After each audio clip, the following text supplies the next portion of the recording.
called in to Box and Brews, you might hear something you can use. like tips on your cash and tips on the suds. You're gonna want to The use smarts of these stuff. because they know the And brews. they know the box, and they know they can't help the stubborn fucks. So listen up, because shit's not funny. Save yourself some Beer money. Bucks and brews.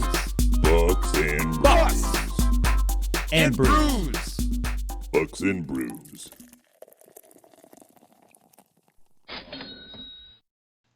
Welcome back to Bucks and Brews. Nick, David. this episode literally came out of therapy yesterday. This is right after yours before mine. Uh-huh. This is yeah. And it was funny because you texted me and it was like genius. And I was like, yep, I love that. I'm excited for it. And excited for what's going to come of this conversation. So I think this is going to be a great conversation. Before, actually have say before everything though, guys, like, subscribe, share, tell your friends, tell your family. We appreciate you joining us. This might be my favorite guest of all time. because he brought beer. That's exactly it, right? It wasn't the fact that I like the person. It wasn't the fact that anything about it. I don't know It was if you the like fact the that, person. I get sponsored by a person. Like, he's like, wait, you're not drinking? So You didn't even know he was coming. here's a fucking beer. And I was like, Johnny, man, they hands me a beer. I'm doing all right with this. So, It was a surprise for you. It's for you say at the beginning of every episode now, even though you forget 95% of the time. if David didn't have his head up his ass, I already said it. Hey, Did you? thanks so much for joining us. Like, subscribe, share, tell your friends, tell your family. Fuck off, assholes. But go ahead and keep back in time. All right, so what are you drinking? You're sponsored by. Sheboygan Brewing Blood Orange Honey Ale. I hear it's like an Oberon, but more citrus. I have that too. I'm going to open mine in half a second here because I have an unfiltered cider from down east. It's strawberry. Okay. I like this. It's not as good as the guava passion fruit, Yeah, but this is I good. still got to get that. So introduce our guest, and then we'll ask, because we know that he's drinking So- because he sponsored our beers. He did. So, longtime listener, contributor, coaching friend of mine. I have like 3 coaching friends. This is one of them. The great Steve Osborn. He ran his own. It's not bad. It's All right, I got to find out. not. Yeah, it's not bad. I can see where you kind of get the Oberon aspect of things, but I like the honey in it. I like the honey. The honey Yeah. hits you right away. I say, and it's a blood orange, so it's not that orange citrus. Yeah, it's really fun. Yeah, I like that. Thanks for the sponsorship. We have another longtime listener on right now. Hey, Jeff. So, but Steve was listening to us last week, yes, so he asked a couple questions, and I can't answer. How old is Brooke? Early 30s? Late 20s? late 20s, yeah, Yeah. maybe you know what? Age once you get past old enough to drink around. Yeah, no I shit. guess it's You just kind of put that shit out your mind. You just got to stay young like me. Yeah. Oh, that's it. You're the oldest fucker here. That's the funny thing is, right? Like, I'm just like, you say that, and I'm like, yeah, I'm probably just as old. It's cool, and like Brooke fits up in that. Like, I don't know. There's that young whippersnapper punk kid. Like, yeah, you could be 21, but like when you're still wearing collared shirts, trying to impress the world, like, I'm out. When you know how to go to the golf course and you're just getting just as shit faced as I am, all right, now you're up in the old dog's age, How you right? doing, Jabba? I brought beer. Hey. So therapy yesterday. Yeah. I'm talking to Angela, and I'm talking about our coaching and how we have all these 9 and 10-year-olds, and we have several travel ball kids, and how travel balls exploded with the younger ages. And I made the comment, I'm like, if they'd stop wasting all this fucking money on travel ball, they could take what they're spending, throw it in the S&P 500, and in 10 years probably pay for college. Yeah. And she goes, that sounds like a great Bucks and Brews episode. Have you ever talked about that? And I went, you know what? I haven't. And I texted you immediately. Yeah. And then I called you and I said, what are you doing? And you go, I'm getting ready to have therapy. Say. Did she talk to you about that at all, or did you bring it up? No, I don't think we did. No? I know we talked about a little bit. Yes, we talked about it just for a couple seconds. About like, hey, yeah, this is gonna be a topic, and we're gonna meet up. But I said, it's Tigers baseball and Cubs baseball, so we chat but don't chat enough. Right. Right. So It's hard to find time sometimes. yeah. So even Steve told me when I talked to him this morning, he goes, but the Tigers game starts at 3:08. I'm like, no, they're 4:08. And then I had to look it up. 4:08. 408, yes. I say because Yes, otherwise I wouldn't be here. Right. Neither would I. Let's be clear about some things. I mean, myself, I'm going to go home and watch the Tiger game too. So, this episode will be ending by 4. Right. But anyways, so when it comes to travel ball, I mean, it's really exploded. And Steve and I can talk about it from a softball perspective. You have some hockey knowledge on hockey travel, which probably is the most expensive, I would say. Well, that's not just the cost of the playing; it's your equipment. Equipment, It's ridiculous. Yeah, hockey equipment is And very ice expensive. time's super expensive, but softball and baseball are a totally different animal. Mm-hmm. Right. So my daughter is the oldest daughter here. So Steve and I really started crossing paths when his oldest got into high school. She played at Hopkins. Steve was a Hopkins parent, and I, of course, coached at Godwin. My teams were not nearly as good as the kids that I was playing against. His daughter was a phenomenal athlete. She just really was. One time she hit a home run against me and apologized as she was rounding third base. I would never apologize to your ass. She did. I mean, she felt so bad because she didn't try to hit it out, and she just did. Great kid. And him and I, I threw together a fall league one year, and Steve had played in a few tournaments that I put together. He always likes my tournaments, and he got in this fall league, and you played 6 double headers for, I think it was $185 for the whole thing. And I mean, when I played with Curtis, when Caitlin first started playing fall ball, you're like $110 a kid. Yeah. For the, so I mean, you're talking a team of 10, you're over $1,000. Yep. And I'm like, fuck this. I can do this myself. I got access to fields. Let's just, throw this together. And honestly, I mean, we had an umpire that couldn't see well, and couldn't hear at all. Nope. But I think you know him, don't you? I met the guy once or twice. once or twice, might have raised you. Because I remember one time I'm just sitting, because I couldn't coach. I was a high school coach, so I was just watching. And I can't call what I can't see. right. Yeah, 100 times. So Yep. Archie made a bad call. And Yost and I apologized to Steve, and Steve goes, I've had him as an umpire a million times. I know what it's like. It's fine. It's fall ball. Who gives a shit? So my kids, I'll tell you, Todd. my kids grew up. Yes. My kids grew up playing Little League at Pioneer Park. And Yeah. my oldest said, he was just talking about we won districts 4 years in a row. I mean, we had Archie for team tournaments, and I mean, him and I have not argued. It's me arguing at him, me arguing at him, and him just staring at me like, Yeah. what are you talking about? Every time I say the greatest thing I've ever, I've thrown out more people than my grandfather. Would you believe that? I can think of one specifically. Mine. I don't know how long I umpired. I have a 12-year fucking record, right? 10 years, who knows? My grandfather umpired, I swear it was like 50 years. Okay, and I've thrown out more people than him. And this is true. And so I said, how the fuck do you just let it go? And he just looks at me and he just turns off his hearing aid. And I was like, holy shit, because he's deaf in one ear and literally can't hear out the other, right? So the hearing aid gives him just enough. But we've been umpiring probably together for 5, 6, 7 years, something like that. And he just goes, yeah. He goes, when a coach wants me to listen to him, right? They wave their hands, and he goes, I can see that. So then I go, oh, okay, time. And he turns his hearing aid on, which I never fucking caught, right? I just thought he's doing whatever. No, he turns his hearing aid, and then I'll have a conversation with you. But if he's done listening to you, Turns it off. Yeah, you could sit there and talk to him. He'll just fucking.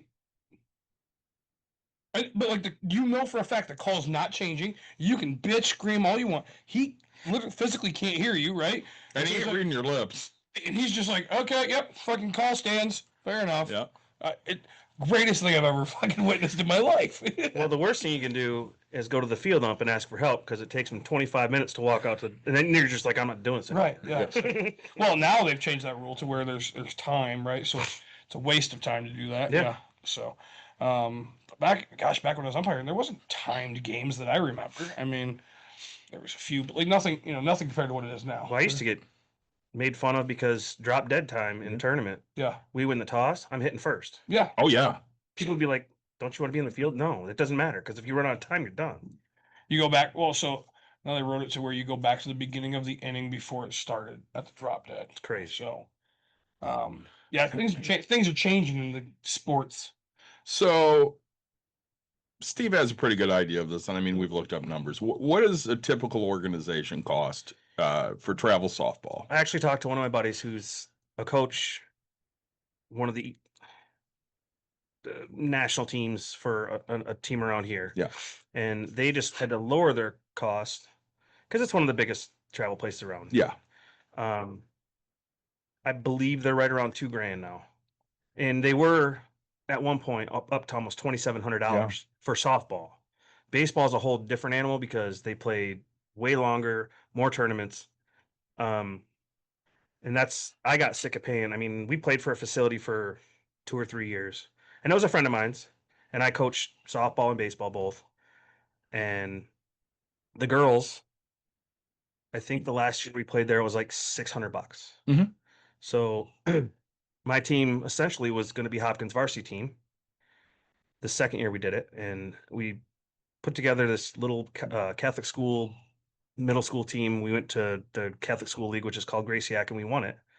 And the parents were like, can we keep doing it? So we played 1 year under this other facility, and a bunch of drunk Catholic parents sitting at a fire together that know how to raise money. They're like, well, let's just do it on our own. The last 3 years that she played travel, my team paid $150 per person. Yeah. Oh wow. 2 full uniforms. We practiced 2 hours every Saturday in the off season. We played 6 tournaments, and 2 of those were showcases. But you got that many private school parents that know how to raise money. They just went out, it's sponsorships. And for 3 years, it was $150 a kid. That's cheap as shit. So my last year, which was 2 years ago, I believe, 2, maybe 3 years Maybe ago, 3. my daughter's team, my youngest daughter's team, was the most I've ever charged, and I charged $400 for that year. And Per kid? yeah. And at the end of the year, I gave every parent $100 back because I had $1,100 in my account. Okay. But we ran it as a nonprofit. I didn't get paid. I did it because I loved teaching kids how to play softball and fundamentals. And there's so much of that goes into, it translates into your work life too. You know what I mean? Like working with people and just overcoming problems. I mean, that was a big thing. And I love doing it. Yeah. Do I miss it now? I think I tell you all the time. I miss the in-game stuff. I don't miss all the other bullshit because I ran everything. Like I had at least 2 teams. The most I ever had was 3. I had a baseball team and 2 softball teams. Jeez. And getting insurance and tournaments. I mean, people don't realize now tournaments. Back then, when we first started it, tournaments were $450. Or if you played a small local tournament, it might be 300. Yeah, but I mean, like the guy that I was talking to today, the cheapest tournament he plays in is like, well, he plays in a couple that are $550, but they're little small ones. But any showcase tournaments, they're $900 to $1,500 for just the tournament. Well, and something changed a few years ago, well after my daughter was out, that some of these tournaments require you to stay at certain hotels because they get a kickback from the hotel. Really? And if you don't stay at that hotel, you pay more as a team to enter your team in that tournament unless you're local. The one good thing that they did is they got rid of gate fees because why are you charging the parents who paid for these kids to play? Why are you charging them? I mean, it's just a money grab. Yeah, $5 to $10 each person that time you comes come through. in. Yep. Every day. That was Daily. one of our guests that we've had on quite a bit. Adam, the tent guy, Yeah. just made a video about that. He said, "Oh, I went to an apple orchard," and he said just to park they're charging $10 per person. And he goes, I was so fed up with it. He goes, you're just charging because you can and because you want to. And so they did a couple things, but he goes, I didn't do all these extras because I'm already fucking annoyed that you've charged me $10 just to, like, I don't know. I mean, just to walk in to watch a game, to watch your kid play cost you money, which is astronomical. Why are you charging grandpa and grandma to come watch your grandkid play a sport? That's insane. They had players that would say, hey, will you come watch me? Right. And all of a sudden I'm paying $5 to $10 to get in the fucking tournament. And I don't have any skin in this game. I'm just coming to support a kid of mine that, plays for me on a different fucking team. Yeah.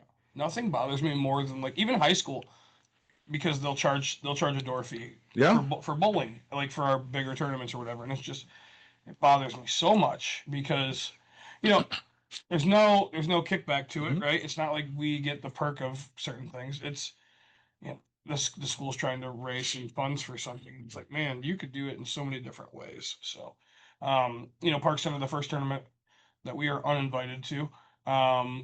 I like, they say, hey, bring toys for tots, and we'll waive all this, and so it's great. Like, I like when you're doing it for another reason, right? Not just a cause of, because we want to pocket fucking money, right? And the hard part is like as an umpire, you're watching and you're sitting there counting everybody around the outfield, and you're like, all right, so you've made $5,000, and I just got yelled at for fucking 25, right? Like, say, I'm not Archie. I can't just turn my fucking hearing aid off. Well, and we got a comment here that says that's how they make money for the sports programs now. And I mean that is, but so you already know in high school sports or even middle school sports, you're going to have some kind of fee depending on what the sport is. Right. So I know several years back, South Christian started charging for every sport. If you came to a softball game, you were charged $5 a person to get in. Yeah. Sorry, I'm not fucking paying to go to a high school softball game. I'm just fucking not. Right. I get it for football. I get it for basketball because those are two of the more popular sports. Football is the number one profit revenue generating Uh-huh. sport in high school sports. I remember playing football in high school. People would bitch and moan, going, "Well, why is the football team getting this? Why is the football team getting They that?" make the money. Because we bring in all the money and we do all the fundraising, so we get all the shit. Yeah. So here's a fun one. We were going to do a fundraiser for Hopkins softball, and we were told that whatever money we generated had to be divided between the entire athletic program, which is the dumbest thing ever. Yeah, every sport. Yeah, But it's football sharing their money. some of it. Some of it, Some but of it goes to not. the boosters. Yeah, well, yeah. I know that we probably did that in high school too. But when I fundraised at Godwin, I will tell you right now, because it's not like they can do anything to me because I don't fucking work for them anymore. I had Rachel come in and do tournament or do Clinic. clinics. I was there. And the last 3-4 years, they're like, "Oh, did you make any money?" I'm like, "Nope, didn't make a dime." I took that extra money, I spent it on the kids because every time I gave them fundraising money, Gone. it would come up less and less every time. I'd be like, "Give me an accounting of everything that was spent." And they're like, "Oh, we can't do that." Bullshit, you can't do that. You're just stealing my money. I should have $3,000 in my account. Why do I have 1,000? And with starting up my own travel thing, the biggest thing that I had to do, I mean, we made ourselves a nonprofit, Mhm. and my wife, God bless her, she made things run. You know what I mean? Like, I hope she heard that. she probably did. But without all those, in the heart, like we talk about this all the time. The first year that we did it, Mhm. it's the greatest team and greatest parents I've ever had. Yeah. If the girls needed a water, 10 waters were sitting there. And my younger daughter's team, they were a pretty good group of people too. We had a couple issues, but that was my biggest thing is I was always chasing that unicorn. I want the first team. I want the first. Those parents they never argued. My assistant coach never talked because he knew to keep his mouth shut. Yeah. Yeah. You don't have ideas, I do. But I mean, I did everything for free. I mean, I think almost every kid that played for me, they hit in my garage. I had a half batting cage. Yep. I hit in my garage. I didn't charge them ever. And I would rather me do my kids hitting. Your wife's on right now. She Yeah. loved that comment. I would rather me do hitting lessons, and I didn't do any of the pitching lessons. I mean, I can do it, but they all had their own pitching coaches by Right. that time. And for $150 for the first team, and even 250 to 300 for the second team, you go find a hitting coach that's going to hit with you. And if you're going to find a hitting coach, and this is my biggest thing to anybody that's watching that has little kids, find someone that your kids work with and stick with that person. You can't have 7 different hitting coaches because everybody's going to teach you a different thing. Your kids are going to be messed up. So my daughter started out at Diamonds. She had a couple times with random people that Billy would assign to her. Yeah. I mean, Billy and I were, pretty good friends because I got in with him early when I started coaching. And like the second or third time, he sticks us with Kevin Baker. And Bake was having fun. And Caitlin liked that. He was cracking jokes and he knew what he was talking about. Like you knew he could help. And I asked her after the hitting lesson. She's like, I really liked him. So I got a hold of Billy and I'm like, can she just hit with Bake from now on? And he's like, yeah, that's fine. Just here's his number. Get a hold of him. And we hit with him until her junior year in high school. And he got a little harder to get a hold of. So she hit with Edgerly 3-4 times because he had a place out here and he's like, yeah, bring me your kid. I'll see. I'll see. I'm like, all right. And he has his own issues. No. A So couple. I go up to Lexi Yost's open house and her grandpa goes, yeah, Chris really wants to get in coaching. You should talk to him. And I'm like, cool. When you see him, bring him over to me. I don't know who the fuck Chris was.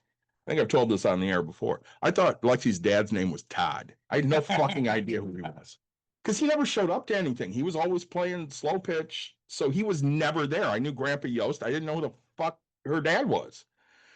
So a little while later, her grandpa brings Chris up to me and he's like, yeah, I'm looking to get into coaching. Selin doesn't want me to be a part of Coopersville. So, would you have any interest in me being at Godwin? I'm like, well, we play Monday nights out in Moline.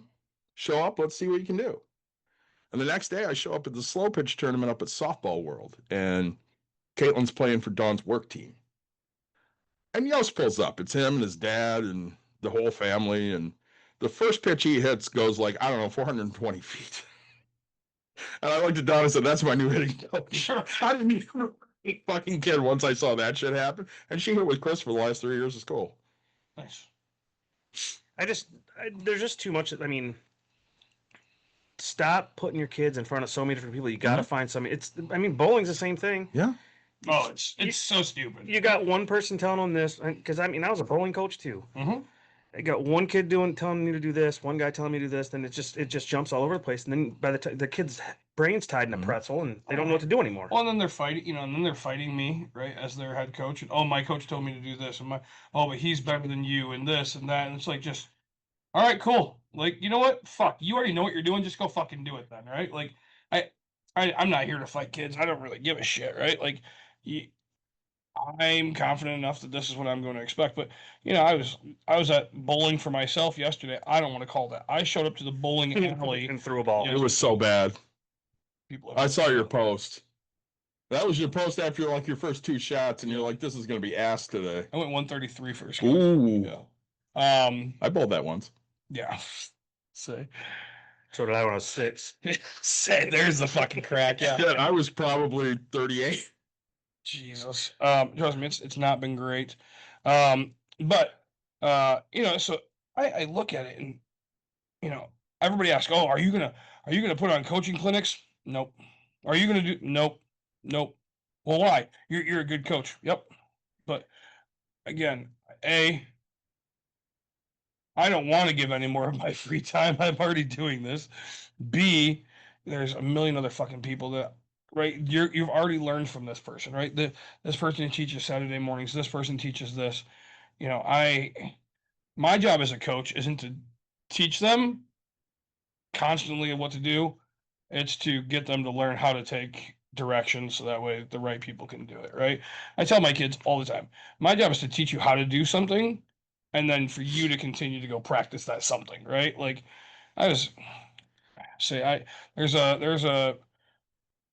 PBA girl that's local here that took over a Catholic school position, and her mom is like coaching as well.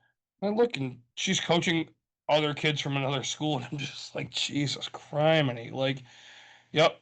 I don't know. I feel like if you have that herd mentality, right? So when you're just shelling money, oh, hey, yeah, we charge $100 a game, $100 a game, like, it's like, man, I tell you what, you want to get good, just go throw the fucking ball. Right? And it's that in every sport, repetition.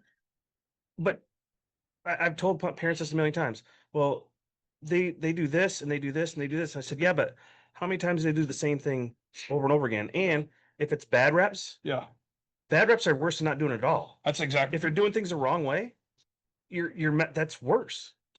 And I'm not saying that, and I'll never say this, I'm not the greatest hitting coach or whatever, but it's just being consistent with these kids. And I feel like there's some guys who've been doing this for years that it's literally a money grab for them too. Okay, I'm going to go sit with you for a half hour, but it's $45 half hour. Yeah. And I'm going to do the same thing over and over. And I'm not going to change anything. I'm not going to try to fix anything. Yep. I'm just going to give you reps. Yep. But the thing that drove me the craziest was high school coaches. And this isn't high school coaches in general, but the ones that I dealt with. So I handed 8 girls when my daughter started as a freshman, and then the rest of her teammates, the rest of the 7, started as sophomores. Mm-hmm. They were told during the season, and mine, they hit with me almost all year round, right? And they're with their coach for 3 months. Yep. You're not allowed to talk to him at all. Yeah. So if you're struggling, Mhm. don't you know? And I've always done this. Like my pitching coaches, I've videoed my pitchers and I send it to the pitching coach. What do I tell her to do? What do I do? The things that help you get your kids to where they are, Mhm. use that. Right. Why turn away from that? Why? Because you have a huge ego Yeah. and you will only want them to listen to you. I'm not kidding. This literally By happened. the way, that coach is one of my least favorite fucking coaches ever. If I could drop kick a woman, that's the one I'd pick. Oh, that's like, Oh yeah. Well, that's Fucking hated her. So, you know, here's the fun, and this is a sexist thing, right? Women coaches are the most aggressive, most like it's like they came in, they have something to prove, they have to Prove a do all point. and it's like holy fuck. Like when I play soccer with my daughter, right? Like I've coaches like the women, they're just like they want to win, they want to do this, and I'm like, I shake your hand just to say it, like just let these kids have fun. They're like, nope, and I'm like, oh, you guys have gone backwards and you're trying to prove something. I mean, literally, I'm a competitive freak. Yeah. Okay, I hate to lose, Oh, but Doesn't bother me. my original team, my oldest daughter's team, I pushed them as a 14U team. They played 16U as a 14. We got our asses kicked, all the time. and the parents are like, "Is this going to get any better?" I'm like, "Just be patient." Halfway through the season. No, the next year, Oh, sure. and then the year after that, Mhm. their last year, Yeah, they're winning everything. it was great. But you gotta, if you don't push your kids, Mhm. and some people are overboard with that, but if your kids are above average Mhm. in the position that they're in, maybe give them a little bump and say, "Hey, you're gonna go sub on this team at this age, like the next age. Just see what they can do, and if they can do it, let them go." Well, that's what we have. We had the one girl this year, and David and I were talking about it. I have a girl who she's she's good, right? I mean, she's so quick that she's gonna outdo stuff. But again, as a coach, I'm going to make my third baseman come up, and she's gonna hit every fucking bunt you're ever gonna lay down. Like, if it was high school, you're gonna lay that bunt down, and I'm throwing you out every single time. She stayed so far back in the like I was, because I started watching because I'm like, okay, she's good, but like, is she great? My answer is no. I mean, no disrespect, but like, she's getting some of these things, and she's so far back in the box, and she's missing it, and that's why she's laying down bunts so she can try to get her timing, and then she's quick enough to outrun these bunt, and it's like, that's not great soft. Like, I'm going to beat you once I teach my pitcher how to move forward. Once I teach my third baseman how to fucking come up. Like, you're out 99. Laid down some good bunts. Don't get me wrong, but you're going to do this, and so teaching these kids how to do, as you said, like my job is to teach you how to play the sport, right? Like, and, Physically and mentally. right? Oh, mental to me is fucking Well, huge. I'm going to ask this question because, we're talking a lot about coaching. So Yeah. when we talk about throwing your kid on a travel team, Mhm. Steve, you can verify what I'm going to say. Many of the coaches for these teams don't necessarily know how to coach. They got a daughter on the team. And I'm not saying there's anything wrong with having a kid on the team. I had a kid on the team. So did I. Okay. When Caitlin decided, hey, I really want to play softball, that's a passion of mine. I was a baseball guy because obviously I was a boy, so I didn't play softball. I went out and I learned how to coach softball because it was really important to her. And I was with 3 other guys that their kids also really liked softball, and we went to clinics and we learned how to teach it to girls because no matter what they say, yes, the skills between baseball and softball are interchangeable, but boys and girls are not. Boys feel good when they're playing well. Girls play well when they feel good. There's a totally different way to coach the two of them. Nick knows because he coaches both. I mean, even when we were coaching these young girls, Nick thought I was going to get into a fight. I was hoping. One of our last games. So I go to make a visit to the circle. Yeah. And I look over, and the other assistant coach, Tony, is fucking following me out to the fucking rubber. Nope. So Then, I say what I have to say to the girls, and I turn around, I walk the fuck away, and Nick goes, I thought you were gonna deck him. I'm like, I don't give a fuck what he had to say. He didn't represent me at all. I'm just walking away. Here's a fun one. We're in a middle school softball game. Mm-hmm. We have a girl pitching, really good bowler from Wayland. okay. She's pitching, and I hear her dad whistling. Well, every time he whistles, it's a changeup. And I'm like, I put two and two. I'm like, so I walked over and I said, if you call a pitch one more time, because on a changeup, and my catcher doesn't know it's coming, she's going to fall forward because you're waiting for that come, and then she's going to get hit by a bat. Yeah.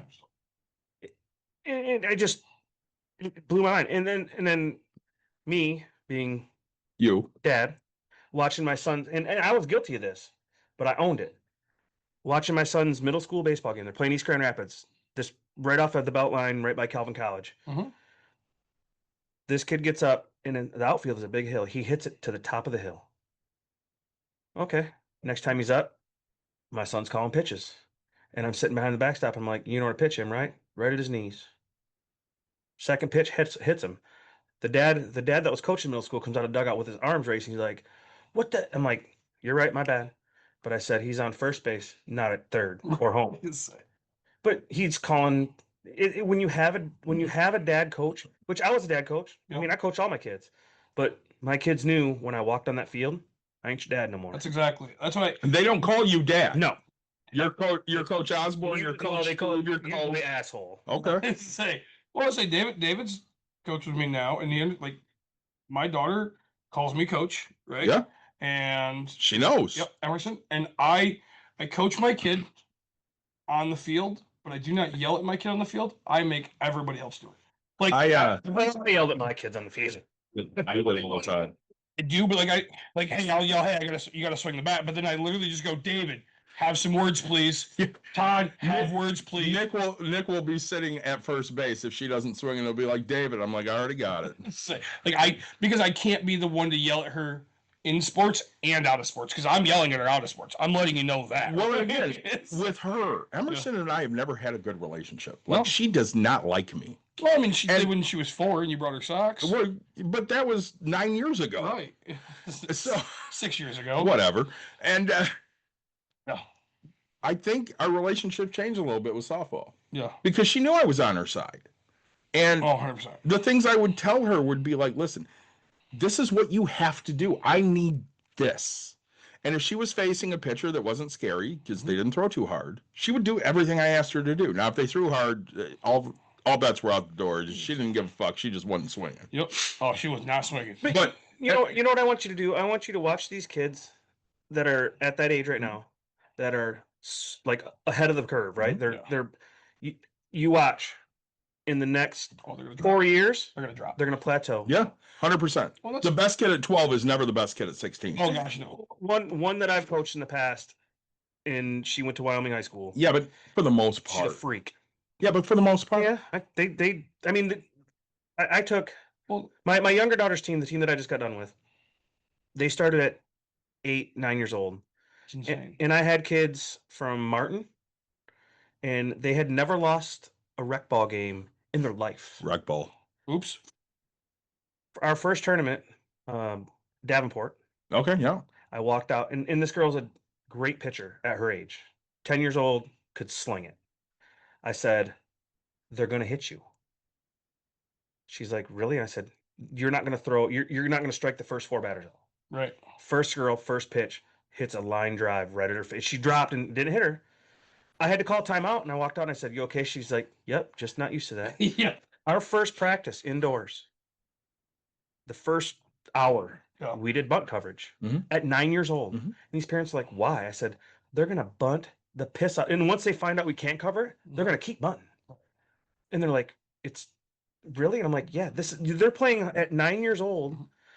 They're playing high school rules except for the distance, the pitching distance and the size of the ball. They're using an 11-inch ball. Yep. And they're pitching at 40 feet. Yep. And then when they get to 14, 35 feet. is it 35? 35. At 14, they're at 40. Yep. Or 43. 40. At 14, they're not. At 14, they're 40. And then they're 16 at 12, 43. 12, they're at 40. But all your other rules, Yeah. it's not because like Little League, at that age, you can't leave till the ball leave your hand or till it crosses the plate. This is the play. Yeah. But then in travel, it's Yeah, going to leave their hand. Yeah. Yeah. I'm stealing second base in a I know. 9U 10U game. I'm stealing second Every base fucking every time. pitch. I know you are. So It Caitlin's bugs me. Every pitch. It's like- Caitlin's 12, and this is the first time I put her in Byron Little League. And of course, I'm running a lot of stuff out there, and they're like, yeah, we go play in 3 tournaments every year. I'm like, cool, what tournament? So they played at Lowell, they had their own, and they played at SKRA. Oh yeah. Now, Is that still a Do you thing? know what that stands for? No. yeah, stupid stupid kids kids running running. around. Is that one? I was like, wait, that was me. So- back when it used to be a cornfield and there was no road there. SKRA God. was everything you could expect because it was rec ball. Oh yeah. The Byron tournament was basically rec ball. The Lowell tournament was not. So I get out to Lowell, and I think Caitlin was at Dickheads this weekend, so I didn't have her. And I mean, I had coached only Little League at this point. Yeah. So I mean, I was used to some good Little League teams at Pinery or Caledonia or whatever, but I wasn't used to travel. Yeah. And we get out there, and the first coach I'm coaching against is the JV coach at Wayland.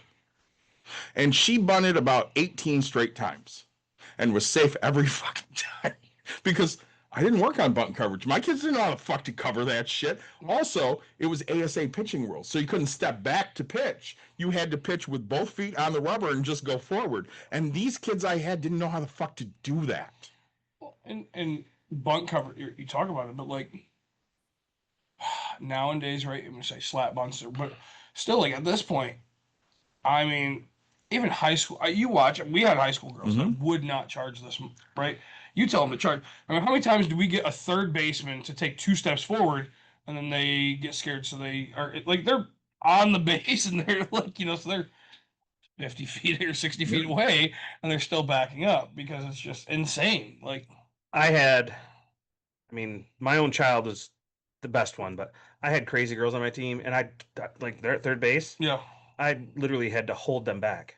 Yeah. My daughter would literally come from second base round, and I would literally look at her and say, "Fuck with the catcher," Yeah. and she would.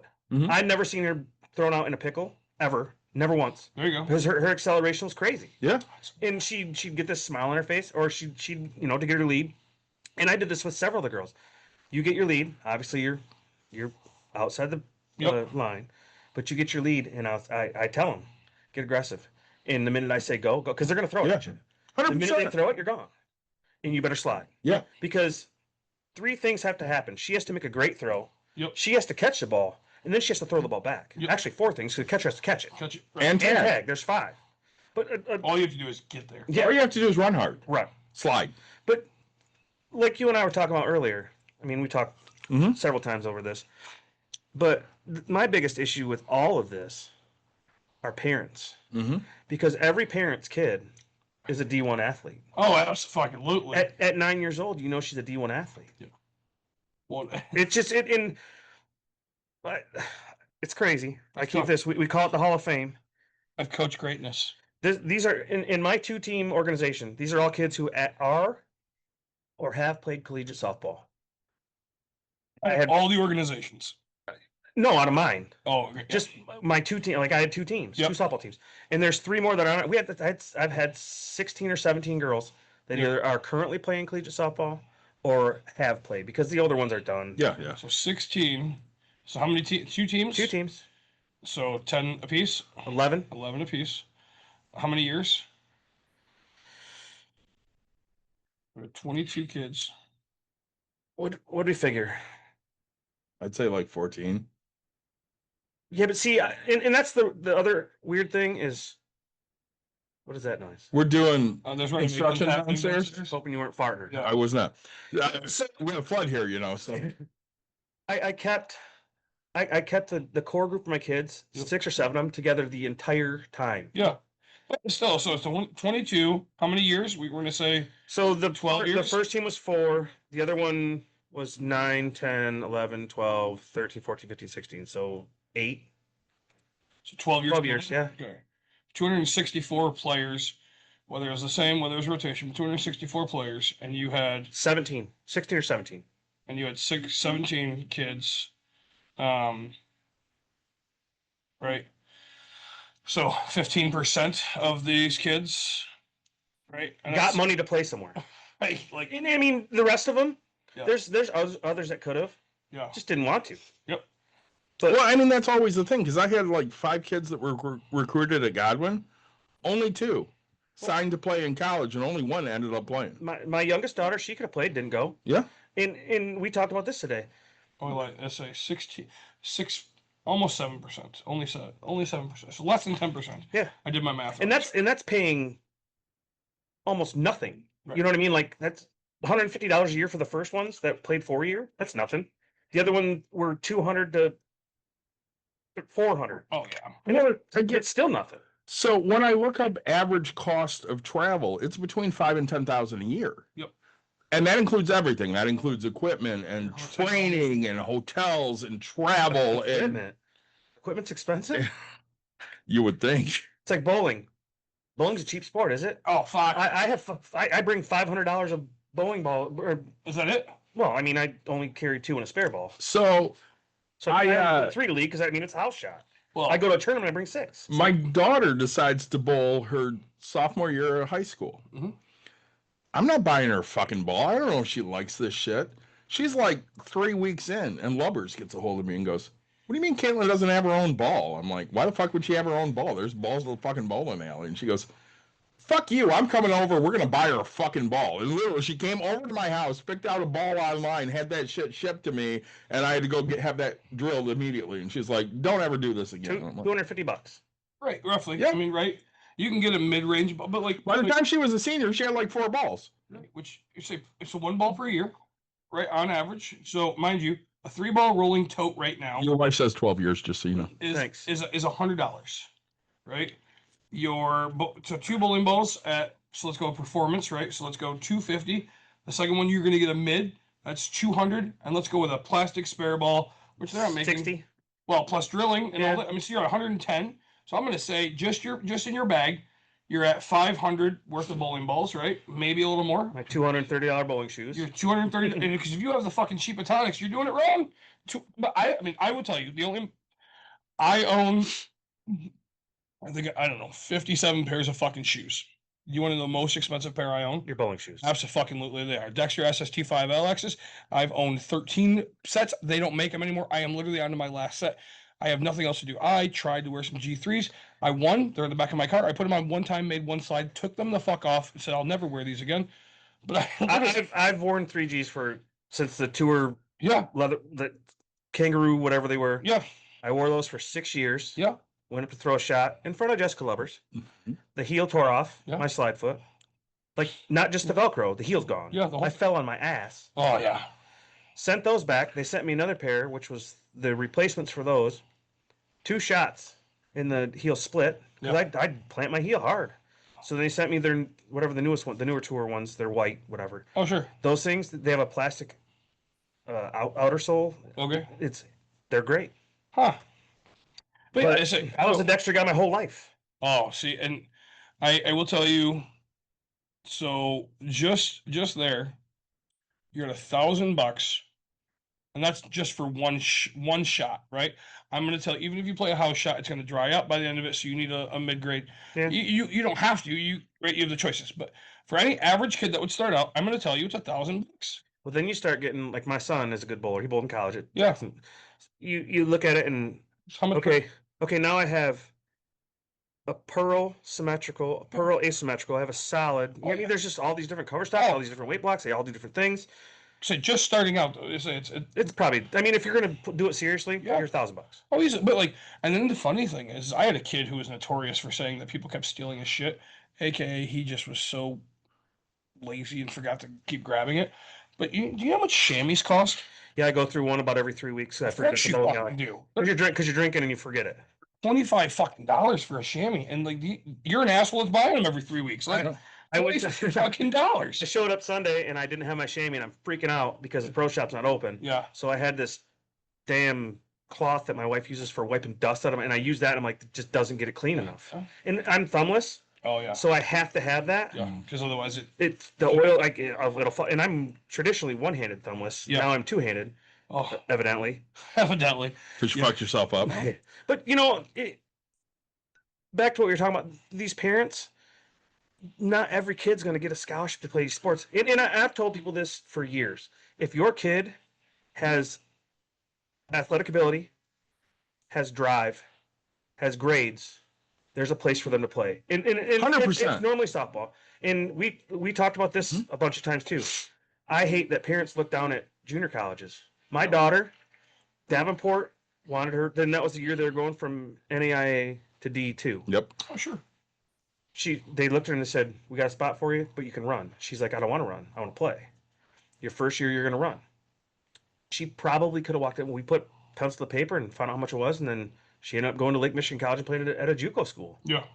My son both at a JUCO school. I mean, I think any parent that turns their nose up at that, and if you want your kids to have the college experience, there's a bunch of JUCO schools that have dorms that they can live in. Sure. Lake Michigan College, beautiful dorms. Jackson College, beautiful dorms. Go find something like that. Why get yourself so far in the hole financially that you have to dig yourself out? My youngest son, both my boys are huge, aren't they, David? They are. They are. 6'4" men. gigantic kids. My younger son had 17 colleges that wanted to play football. We talked him out of going to college because you struggled through high school. You hated high school. Yep.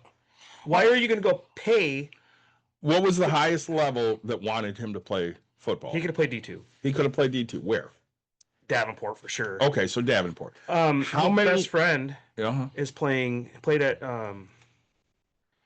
what was it? UNC Charlotte. Okay. D1. Yeah. Just transferred. He's at Rutgers. He's on TV all the time. Every Saturday. Every Saturday Rutgers plays. He's an end. He's a big ass kid. His mom forever said he's playing basketball. He's playing basketball. I said your son is a phenomenal football player. Could have went to Grand Valley to play basketball. First phone call his senior year from Central Michigan. Now all of a sudden he's going to play football. There you go. And then it was they were flying him all over the country. I mean, you go to a D1 school, they pay for all your stuff, they fly you there. You and one parent, they put you up, they put you on all the stuff. You get to see all sorts of neat stuff. But he ended up going to UNC Charlotte because that's where he fit. Well, then once the coaching stuff changes, then he left. But that's the other thing that I mean. There's a situation at Davenport right now. A girl that I've known for a while. She went to Davenport this year. She got recruited by the old coach. The old coach got fired. Now she's playing for a new coach. If you want to transfer in that situation, I don't care. But there's no loyalty in those sports anymore. Everybody's just transfer portal. I mean, Yeah. And it's all for money. Well, and let's just talk about athletes because I love numbers. So, 2% of high school athletes will play at a D1. That's actually up. It is. It was 1.3 a long time. It's 1.9 of men, 2.1 of women. Wow. Okay. D2, 1.4 of men, 1.4 of women. And D3, 2.3 of men and 2.3 of women. So out of all of the athletes, you will have 4,303,996 men that get to play college sports. Do you know what I wish was on there? I wish JUCO and NAI. I do as well, because that's 5.6% of men, 5.8% of women, which the women are only 2.8 million, almost 2.9 million. Because again, less women play sports. Well, that's say how many times did they say it this year? Right. Our goal. So it's 68% of female athletes by the age of 15 stop playing competitive sports. Mhm. And because I was looking at the umpires, which we had a lot of female umpires the entire time, which was great. And I said, my goal is to get these kids at this young age to want to continue past the age of 50, because I want them to learn that this is fun. And I mean this with all due respect, right? We can sit here and have the conversation about women's sports and all that, but especially on the women's side, what can you name a sport that you're going to be able to retire off of? I mean, No. On the women's side, yeah. None. Caitlin Clark's about the only person I know that has money that could actually. It's like, And it's a sliver of what the men make. Right. But I will tell you. You know what? I'd like to look it up. Serena Williams with her winnings. I'd like to see what her Tennis. Yeah, but Tennis could do her it. endorsements. Yeah, that's what I'm saying. Sick. That's what it is. That's what I'm saying. So endorsements. But I couldn't name. I can do Serena Williams. Venus probably gets some money, but Caitlin Clark's making some money. Steffi Graf made a lot of money playing tennis too. Yeah. So Yeah, but if you look outside of tennis, I mean, you might have a Maybe mix some of golf? Women's golf. golf. I'm telling you right now, Nelly Corda, she makes a sliver of what the men make. But then you look at their purses for the women's tournaments, they're hundreds of $1,000s, not millions. Oh shit. Okay. So Mia Hamm actually has a net worth Mia Hamm, yeah. 35 million bucks. Yeah, but again, it's not all from playing soccer. A lot of it's No. from endorsement. Yeah. And again, this is horrible to say, but if you're an attractive woman, you get more endorsements. Oh yeah, of course. I mean, because who didn't love Jenny Finch? Well, Jenny Finch was a very attractive girl. Who didn't love Mia Hamm? She was an attractive girl. it's not even on here. Like, so Julie Ertz, which is my daughter's favorite soccer player, which is fine, played over in Seattle. Mhm. The time we were gonna go fucking fly out and see her, she fucking retires. But Julie Ertz, like her net worth's not even fucking on here. Yeah. Right? She played for women's national team, blah blah. Like, and fucking what's Pulisic's fucking stupid net worth? She didn't even win me a national title. Wow, say that's a lot of Pulisic. Yeah, anyway, it doesn't matter. But like, What? And while you're looking stuff up, so let's just kind of pivot back to the original statement. yeah, So instead of taking that $5,000, which again is probably lowballing because I love to lowball. we're doing close to an average, yes. Right. So we're going to take $5,000 worth of travel ball per year. Yep. And let's say you start your kid out at 8 years old because we have some of those. Mhm. And you, instead of paying that $5,000, put it into the S&P 500. Yep. How do you do that? So honestly, you could just get on any like Stash or Public or Robinhood or Betterment. Acorns, Betterment, and just transfer that money into the S&P 500, which on average yearly returns 10%. Mhm. I like to be conservative. Sure, Let's say you're only returning 5. 5%. So 5% for 10 years, and you put $5,000 in every year, get you at $71,033. Yep. $34. 94 cents. Right. That pays for a year and a half of college. Well, it depends on the school, though. What school you go to? I mean, if you go to a community college for 2 years, you're coming out of that with $68,000 still. And now you only got to pay for 2 years of school, which you might get out of school debt free at that point if you're smart. If you're smart and you have good grades and they throw money at you, because they will at academic kids, you might have money left over. I never had that issue with my kids. But I mean, nobody threw money at me either until I got to college, and then they're like, "Oh, you're smart." like I told David earlier, I said, I can't even tell you how many kids I know. That's a great beat. How many kids I know that and then he changes it. You say, way to say something, asshole. like how many kids I know that went to play a collegiate sport and they last a year because they get burned out. Oh, I played 1 year for Davenport. And I watched so many of these parents. They just, I mean, I pushed, Mhm. but I didn't push that much. Your oldest kid, how long is she playing college? 1 year. 1 year. Drew, 1 year. The first Godwin kid I had played a year and a half. That was it. Mhm. The second Godwin kid I had that went to school didn't even play. Okay. Before she hit that spring semester, she was out. But I've always preached this to my kids, and when I say my kids, I mean any kids I've coached, and, Yep. and that's not just softball. That's hockey. Yeah, any sport. Use your God-given talents to help pay for some of that Mhm. school if you can. Mhm.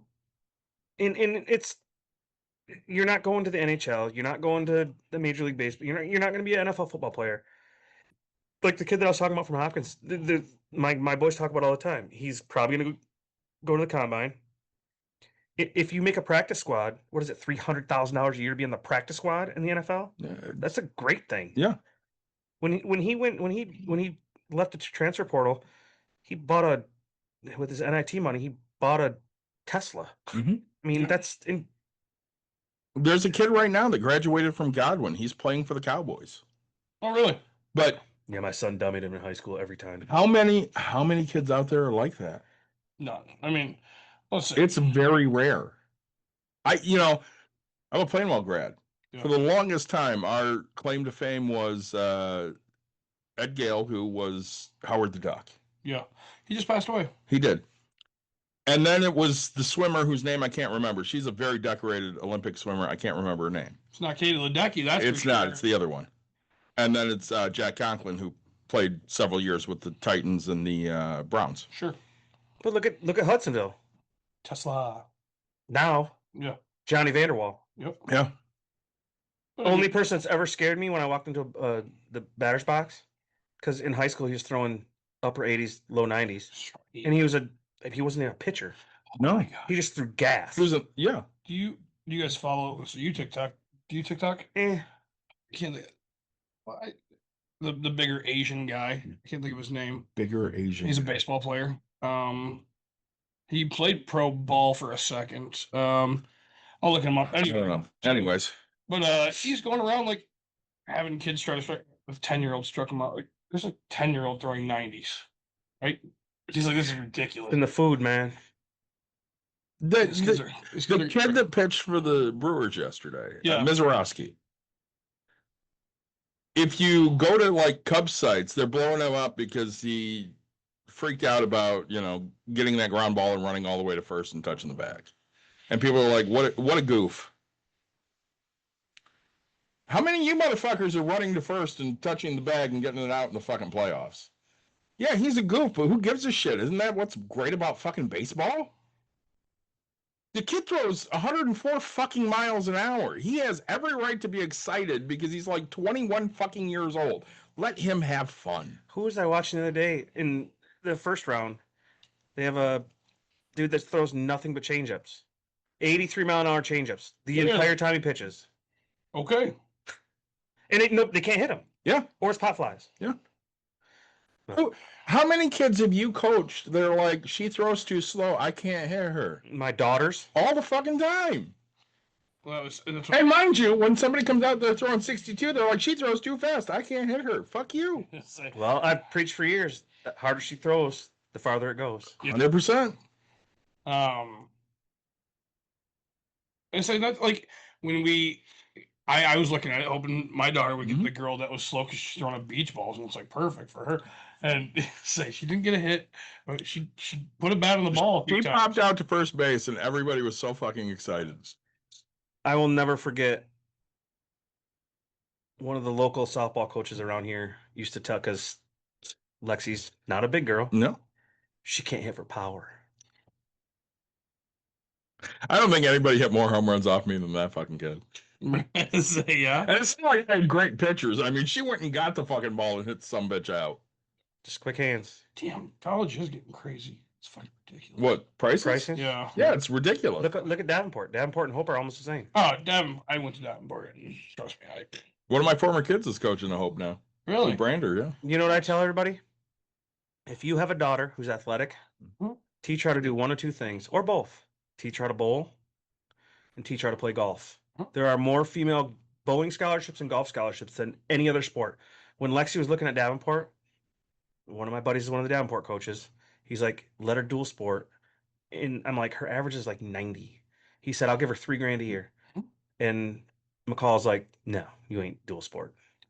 But he's like, we have girls they had girls back then at Davenport, which it's not that way right now because Davenport's good. So, But he's like, we have two girls that they average like 85, 90, and they get money because we have to fill those spots. Jessica went there and she graduated 2 years ahead of my daughter. And one of the coaches kept coming up to Caitlin her senior year and they're like, hey, have you thought about bowling in college? And she's like, I mean, that'd be cool and all, but you don't have a program I want. And they're like, yeah, but you could come bowl and we'll give you some money. And she goes, but again, you don't have a program You're I want. student yeah. athlete, Correct. not an athlete student. And she was, I Coaches mean, don't get that. I will give it to my kid. She was smart as hell because she's like, no, I'm not going someplace just to bowl because I want to get my degree and they don't have anything I want to do. Well, Davenport tried to change Lexi's deal to be sports communication. Yeah. You can do sport or social media for the Griffins. I'm like, she's like, no, I The don't one person that gets to do that job, right? One. Well, yeah, it's like one. Yeah, there's not a lot of call for that shit. There's one person for each team. Maybe two. And how many teams do we have in the area? So we have the Griffins and we have the Whitecaps. Mhm. We'll have a soccer team eventually. Mhm. So there's going to be 3 at some point. of paid positions. Paid position. Rampage is coming We're back. gonna have an arena football team. Okay, so we'll have a 4th. But right now we have 2. Yep, I say coming back. Well, so no, you have the Grand Rapids Drive, the Grand Rapids Gold, Sorry, the Or Grand Rapids Rise. Gold, yes. the Rise. So Okay, so um, so maybe you have a couple more opportunities. But again, that's not It's a lot of it's a opportunity. part-time gig. though. How many people are going for those jobs? Oh, a million. Everybody from Davenport. Right. Well, Because they told everybody at Davenport, hey, you should go into this. yeah. Well, and the other way you can go with that too is you can be an athletic director, Mhm. which God knows we need a bunch of those. I mean, we do. Say, Just like we need a bunch of umpires. I thought Steve over there was going to be an umpire at one point. Yeah. you should. No. But say, I just watched a video of an umpire, or so it's this soccer ref, right? And comes over, and this is like 12, right? And he's like, you do realize that there's so many people that don't want to be an umpire, and it's because of people like you, and you take this so ridiculous. Just sit down, shut the fuck up, and have a good time. He didn't say fuck because he's a better man than me, but right, and like there's people like clapping and this and that, and it's like, God, you guys take this way too ridiculous. You know, How many times did me and the other assistant coach bitch about umpires? only a couple to them or to me. To you. Oh, too many times. Say yeah. Him way more than me. Yeah, of course. But And what did we say to the umpires? it is what it is. Hey, good game, Blue. Yeah, say it. Well, it's the one like my I mean, they're like 15-year-old girls. my coach Whatever. my coach is 15-year-old boys. Whatever. my assistant coach is like bitching, and so finally I was like, Blue, all you have to do is give an appeal, or like we have the ability to ask for an appeal. You have the ability to tell us no.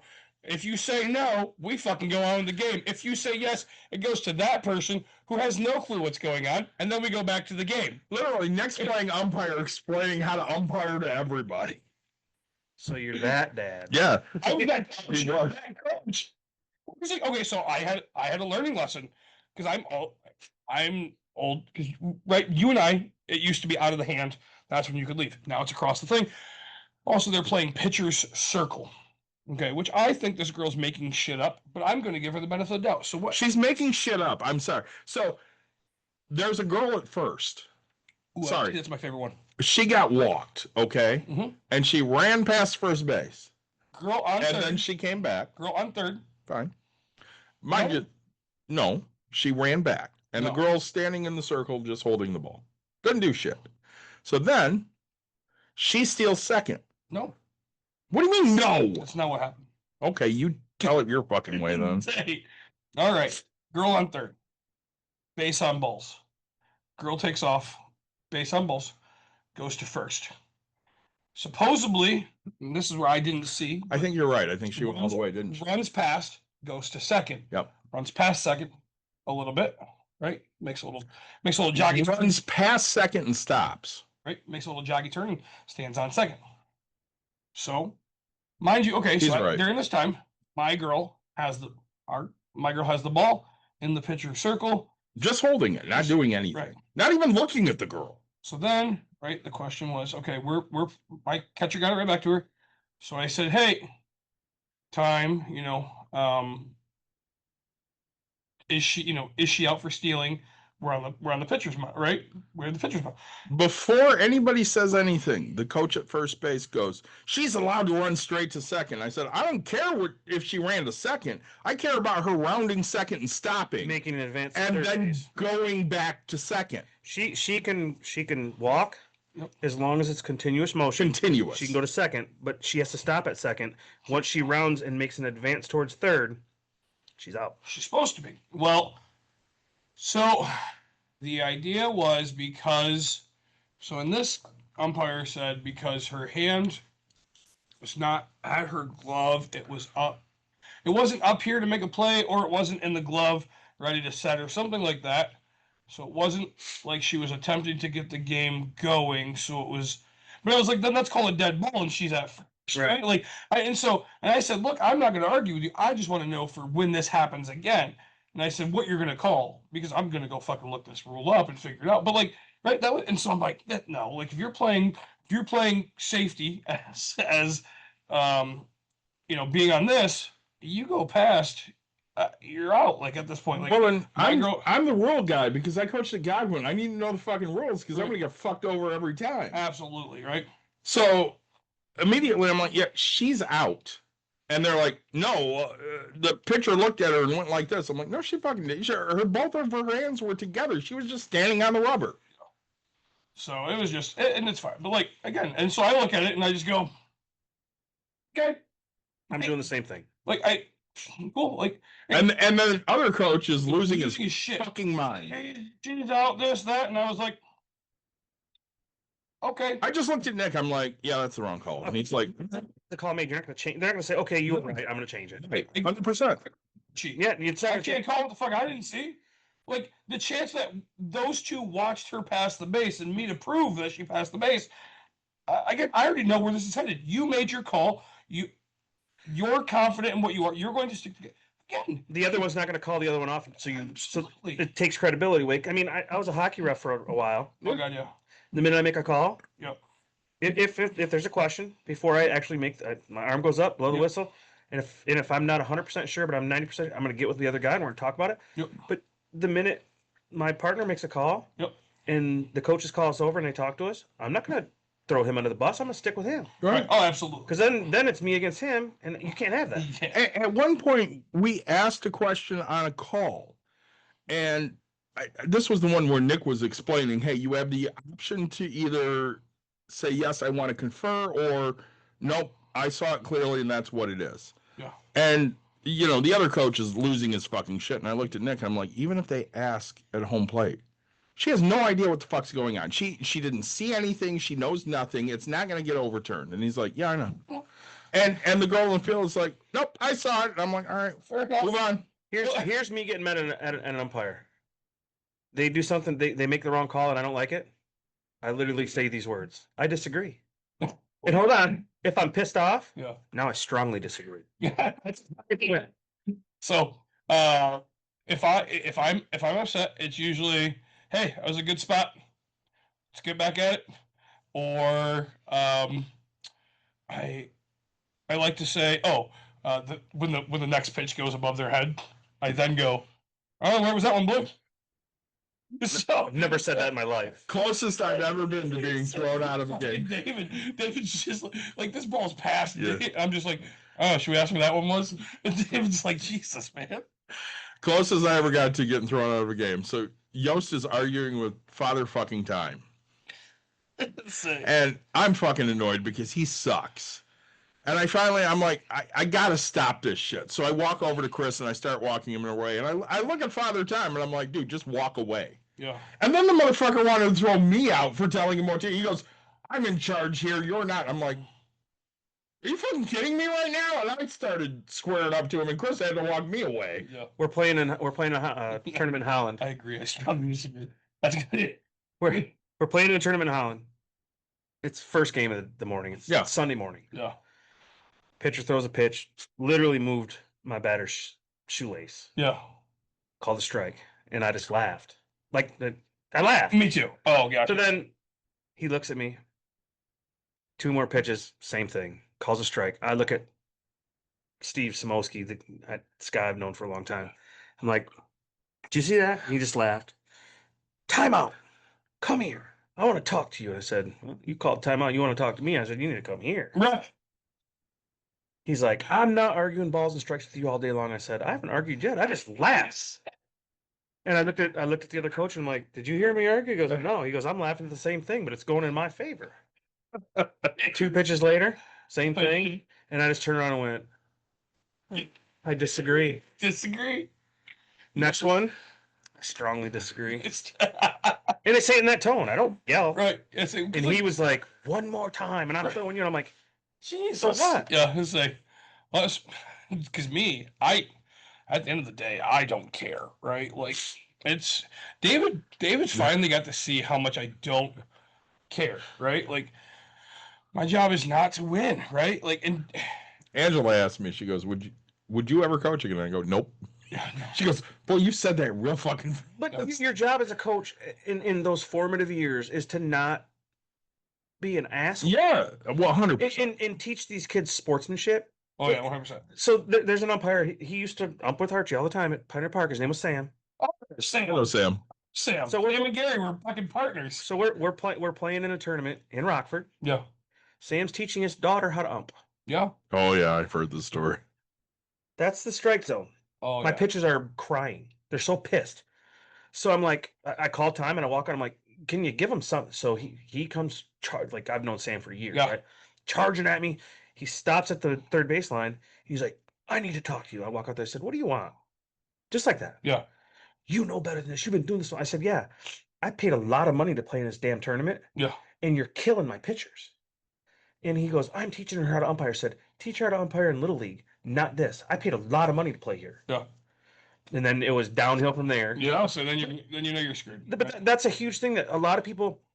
I understand you're playing the blue chip and you get a bad draw for an umpire and shit happens. And once an umpire gets pissed at you, you're fighting. You're pretty fucked. So, but to play in the blue chip, it's $1,000 to $1,500 to play. Oh, yeah. And I want umpires that are, and that's one thing his tournament we played in every year. We had great umpires. We did. And if I had a problem, we would talk about it. And Why did we have great umpires? Because you hired them. Right, and I wouldn't have fucking kids.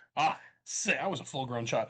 Well, and it was funny. All right, so the one game you missed, we actually, I'm not trying to be disrespectful, we actually had a real umpire. Okay, so we had 15-year-olds, right? Dave, Most of it. Dave, where the fuck was my strike zone this year? It was like top of the head to right above the shoelaces. I mean, this was my strike zone. Like and it was. I mean, it was. I'm a fucking big dude. But Literally, you're it the ball. changed. You're not there to watch. It literally changed every fucking batter though, because sometimes But the- it would be right down the middle, and you're like, "Where did that miss?" Well, Yeah. it was low. Okay. No, it fucking wasn't. No, we just say, okay, thanks. Like I genuinely was curious on this one because the other 15, right? But so we get the one, and then actually the one girl that I Yeah. had the conversation with, she umpired for us, and she had a really good strike. She was good, She yeah. had a really good strike. But then the one guy that we had, he had a real strike zone. And so like now my pitchers, like I'm 10 games in, and now my pitchers You're like, actually have holy- to try. And I'm like, fuck, like we haven't practiced this actually throwing the ball thing, right? Like we've just been, hey, they're gonna go for it, right? Like, and so I'm just sitting here like, and people are like, oh well, it's the umpire. No, it's not. You know what? Fine, it's all me. It's 100% me. I'm the problem. I'm sorry, right? I did not teach your kid to go dead center and do this. I don't want any of my pitchers to throw the ball right down the middle. No. Never once. So Unless it's a 3-2 count and then the game's on the line, then I want you to throw it right down the middle and we're gonna play defense behind you. But you got to move the ball around. I say I need to teach them to be a pitcher first before I can teach them to put positions, right? Because Well, again, we have 9 and 10-year-olds. I'm not calling pitches. No, God, no. Because they don't have any fucking pitches. Yes, they do.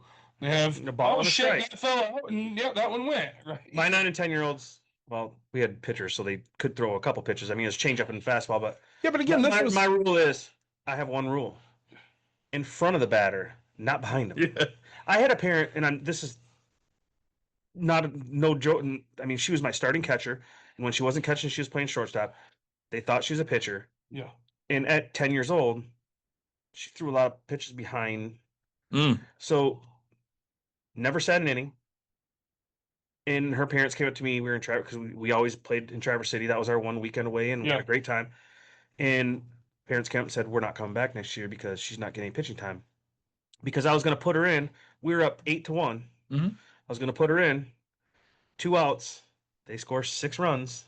So now Oh. I got to stick with my pitcher that they hadn't hit the entire game. Right. We had our one inning, and they got all pissed. The mom got all pissed. We're done. All right. Cool. Bye. So they hired a pitching coach, and she worked, and she was one out Seagull starting pitchers. Okay. And she went to Lake Michigan College, didn't even make it through fall ball, and quit. And now she lives in Traverse City. She's a realtor. Sure. There you go.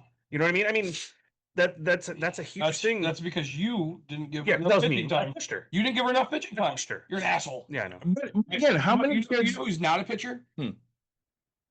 I have a girl on my team who's not a pitcher. That's a fact. Which one? The one that's not a pitcher is I had a lot of girls that weren't pitchers. Tony's daughter, not a pitcher. Oh my God. Is that the real coach? So, Steve,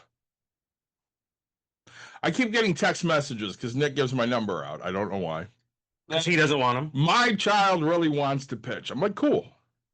Can you look at her? I'm like, yeah, I'll be there before the game on Monday at like 5:45. We play at like 7 or something. So, everybody wants to be there at 6 or whatever it is. It doesn't fucking matter.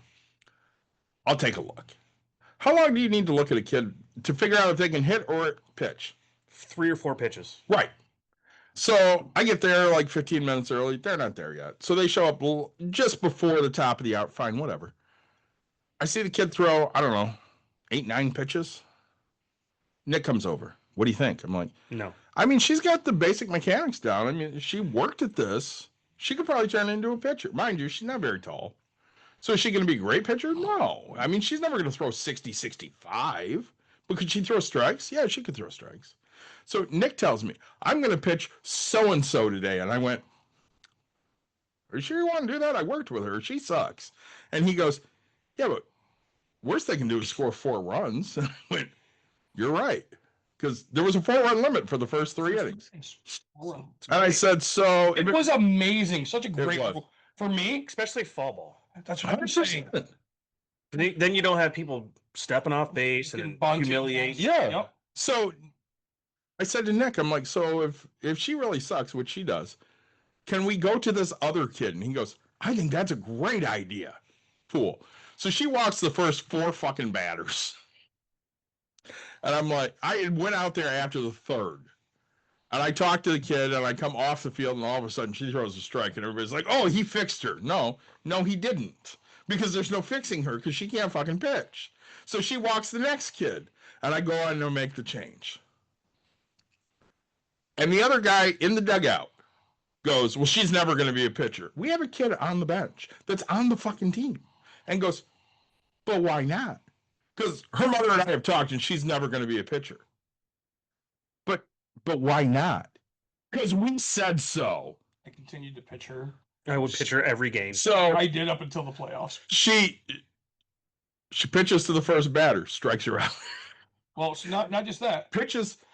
The coach goes, well, we're going to give up 4 runs. And I fucking Yeah. walk. Oh, yeah. One thing you should know about me, I will never lose it on you in front of other people until He was always negative on everything. Dude, oh, so I was like, hey, and like at first I was like, I played it off, we joked, and I was like, we don't talk like that. Oh, I'm just saying, no, let me be very clear about what you're not doing on my team right now. Like if it was Dave, I would have fired his ass. Like I would have, hey, but don't come back, don't worry about it. No hard, no foul. We'll still fucking do this, but get the fuck off my bed. That guy, I couldn't. So she ends up walking a kid. Yeah. Fine.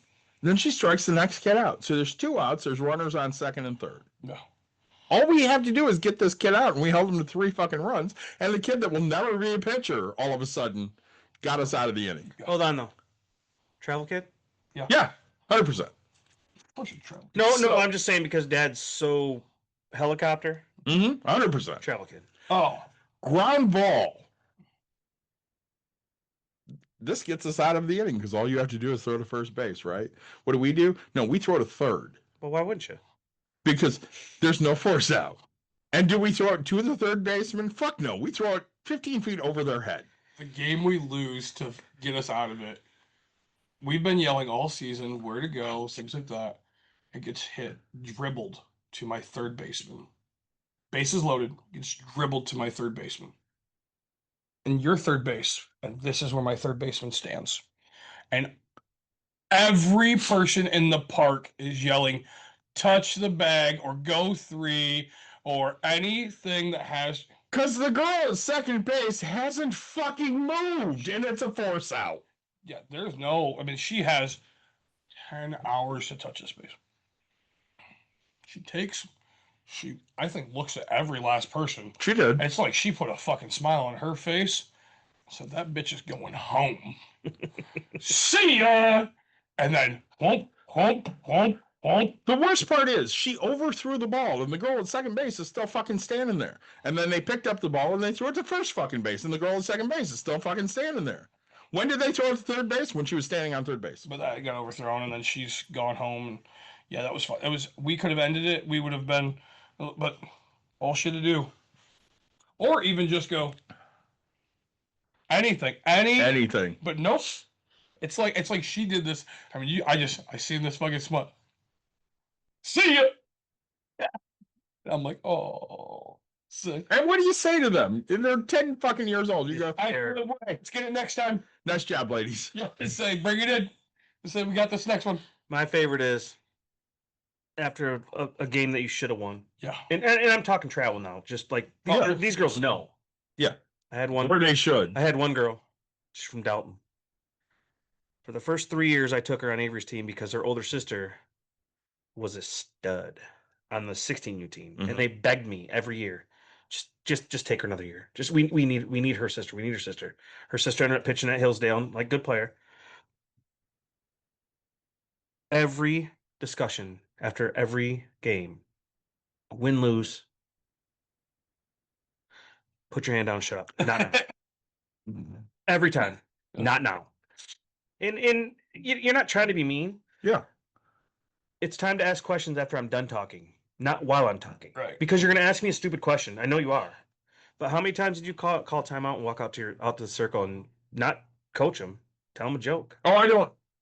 Hardly ever do I coach It's a that. joke. I come out there, I say some stupid shit, and then I go, "Hey, by the way, do this," and then I walk away. And then they throw a strike the next pitch. Yep, And everybody thinks you're the smartest coach ever. 100%. I walked out on the one, and I said, I walked out to the girls, and I bring them in, and they're like, and I said, "Oh, I just want your parents to think I'm actually earning the money that I'm out here for." These kids didn't understand the joke, right? But I was like, Nick all did. right, yeah, I was like, this is good for me.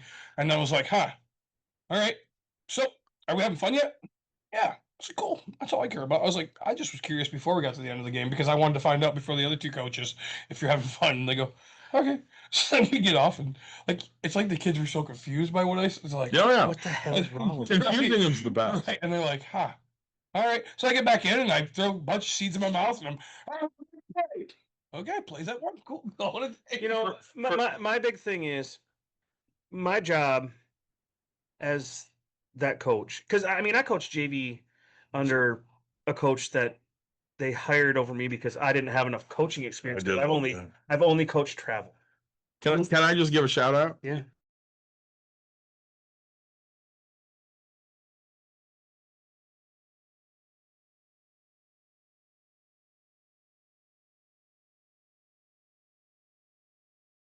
He didn't hire somebody else because they didn't have enough coaching experience, and now he works for Sherry Ritz at Wayland.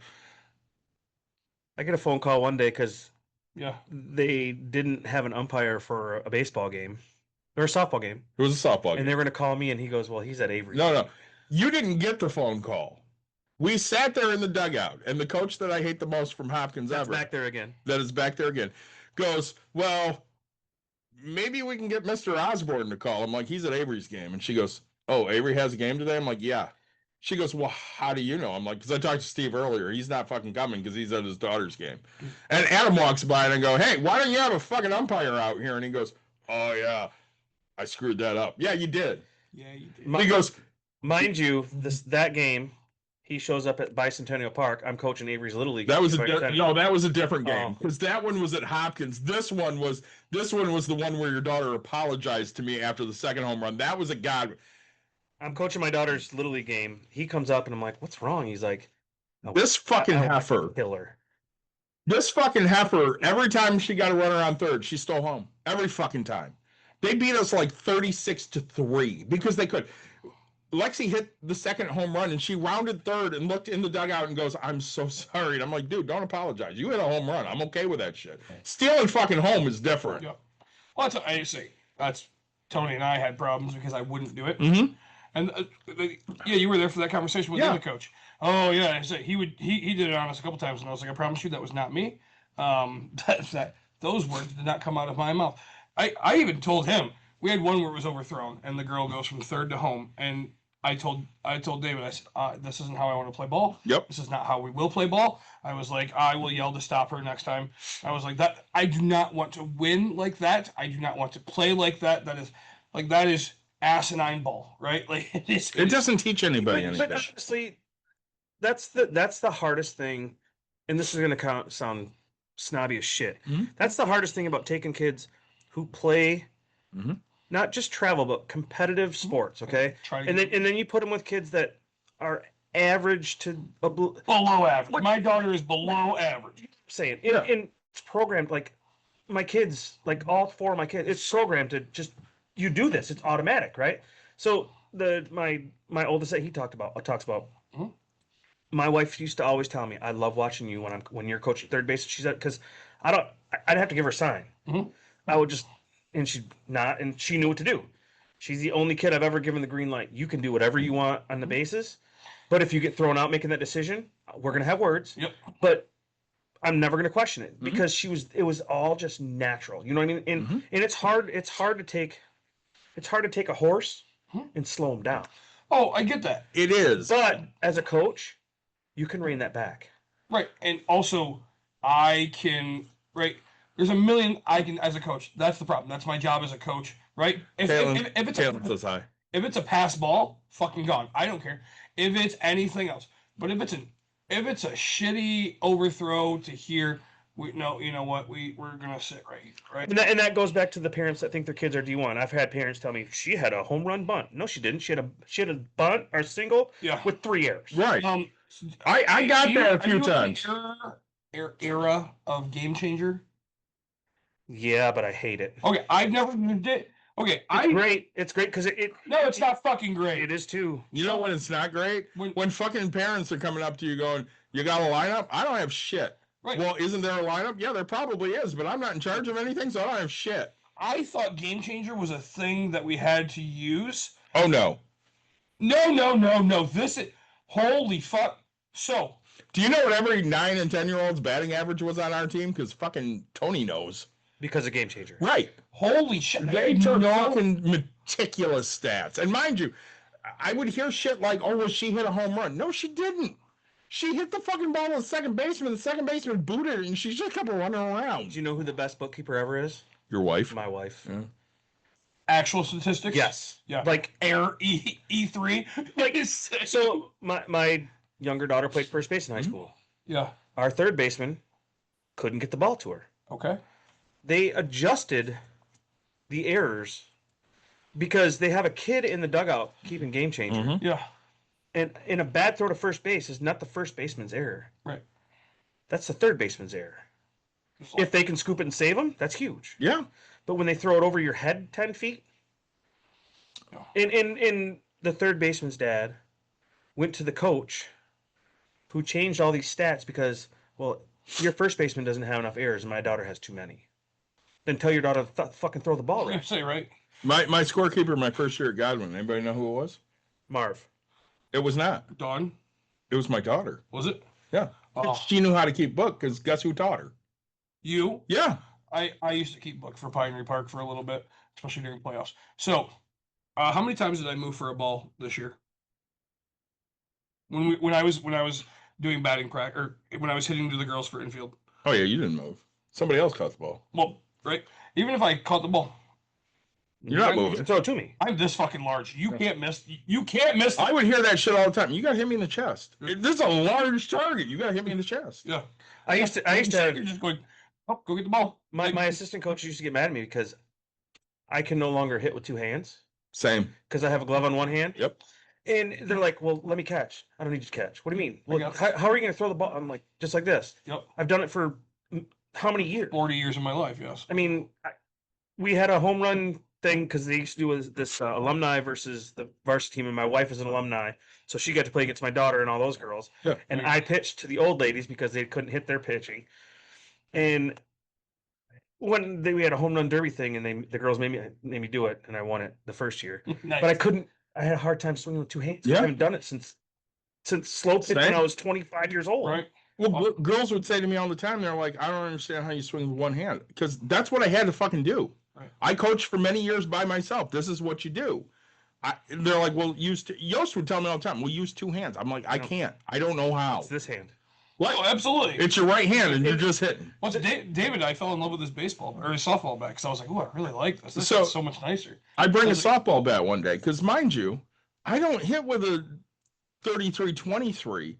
I hit with a 33-19 and a half or 20 and a half because I'm swinging it with one fucking arm. I don't need a heavy bat to do that. I dropped 10, 32, 22. I'm not. So I bring it, and Nick goes, "Oh my God, I love this bat." I'm like, "Yeah, because it's light as shit. And you can just sit there and one-hand it." And he's like, "Yeah, this is great." My favorite day was when Avery's team came up to me and they're like, "Can you put the?" We're at Hopkins ball field and they're like, "Can you put it out?" I'm like, "Yeah." Absolutely. With 2 hands, probably not. No. With one hand, absolutely. So I'm like, I threw it up with my glove Yeah. because that's what I do. Yep. Threw it up with my glove and I hit it and they're like, I'm like, watch with two hands. Nope. I get it to the track. Yeah. They're like, why? I'm like, because I can't do it anymore. I say I'm old. I'm washed up. Is that what you want to hear? If you're gonna do it, you have to do it. You just get used to swinging with one hand, and it's not natural anymore. So our last practice every year, we have the pitching machine, the jug machine out, Yeah. and they would put my assistant coach in, who played at Hope, couldn't hit because he's used to baseball. Yeah.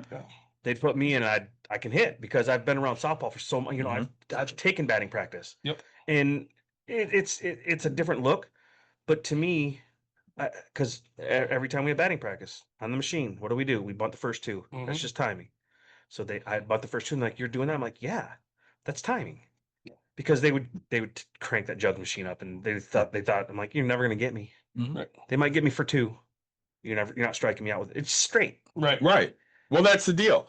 Because his daughter said to me, she goes, "I'm not afraid when I hit off the machine." Right. It's throwing the fucking straight. You know it's not going to hit you. I wish you could loosen that a little bit so when it thumped, it would move. Just a little bit. Have you guys seen the new balls they came out with for the pitching machine? So this side is solid. This side, it's got like, So it'll throw different pitches. yeah. So if you put it in with the rigid side up top, it's a fastball. If you put it to the right, it's a curve. If you put it to the left, it's a slider Or a drop ball or a rise ball. Yeah. Or... So it's granted the box they showed only had like 3 or 4 balls in it, and they're using it on a pitching machine. I was like, this is either really expensive or it's gonna suck. Right. Like, and so I was like, huh. But man, it can just do it. And I was like, this is perfect. Like, send that thing. Because it's funny because I played ping pong for a while and got Table tennis. Excuse me. Got into table tennis for a while. And have you ever seen, like, they have actual like training machines, and so it sits on the other side, like it's the whole thing. It has a net behind it and all that, and you can literally set spin onto this thing. And so it's like, why can't they do this with freaking softball? I mean, yes. Why can't we afford it for softball? Like, this is how abusive I was.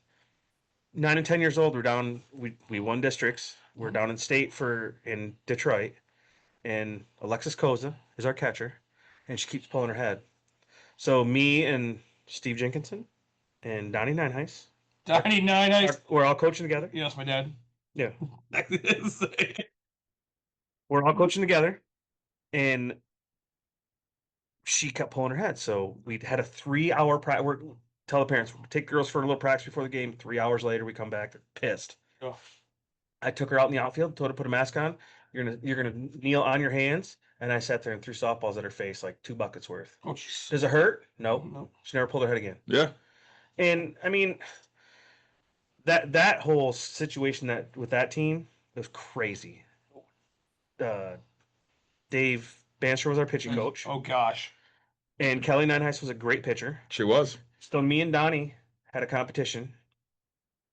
First one to figure out what the changeup sign from the other team was. Yeah. And what we'd do is, when we figured it out, I'd say, okay, like his daughter would be up and be, hey, let's go Kelly Nineheis. Say their whole name. You know it's coming. Yeah. These coaches would get so fucking mad. And me and Donnie are just, and so me and Donnie are both sitting on buckets, and one of us, we'd tell the girls, he's calling or I'm calling. And we'd all do our signs so that they wouldn't know. Yeah. These guys had one guy, and he's just 1, 2, yep. And I'm like, all right, come on, Alexis Koza. And they just smile, and the coach are like, then they try to change it. 10 minutes later, my wife would be like, you guys are assholes. Yes. But, I mean, in that situation, you're playing to win state championship. Mm-hmm. I had kids before. If I was calling pitches and I had the other team calling it out, I'd go to my catcher and say, I'm just going to throw shit down. You call the game. I'm too much of a control freak. I was perfectly fine with that shit. I wouldn't do it. I wouldn't have done it for a Godwin kid. But travel and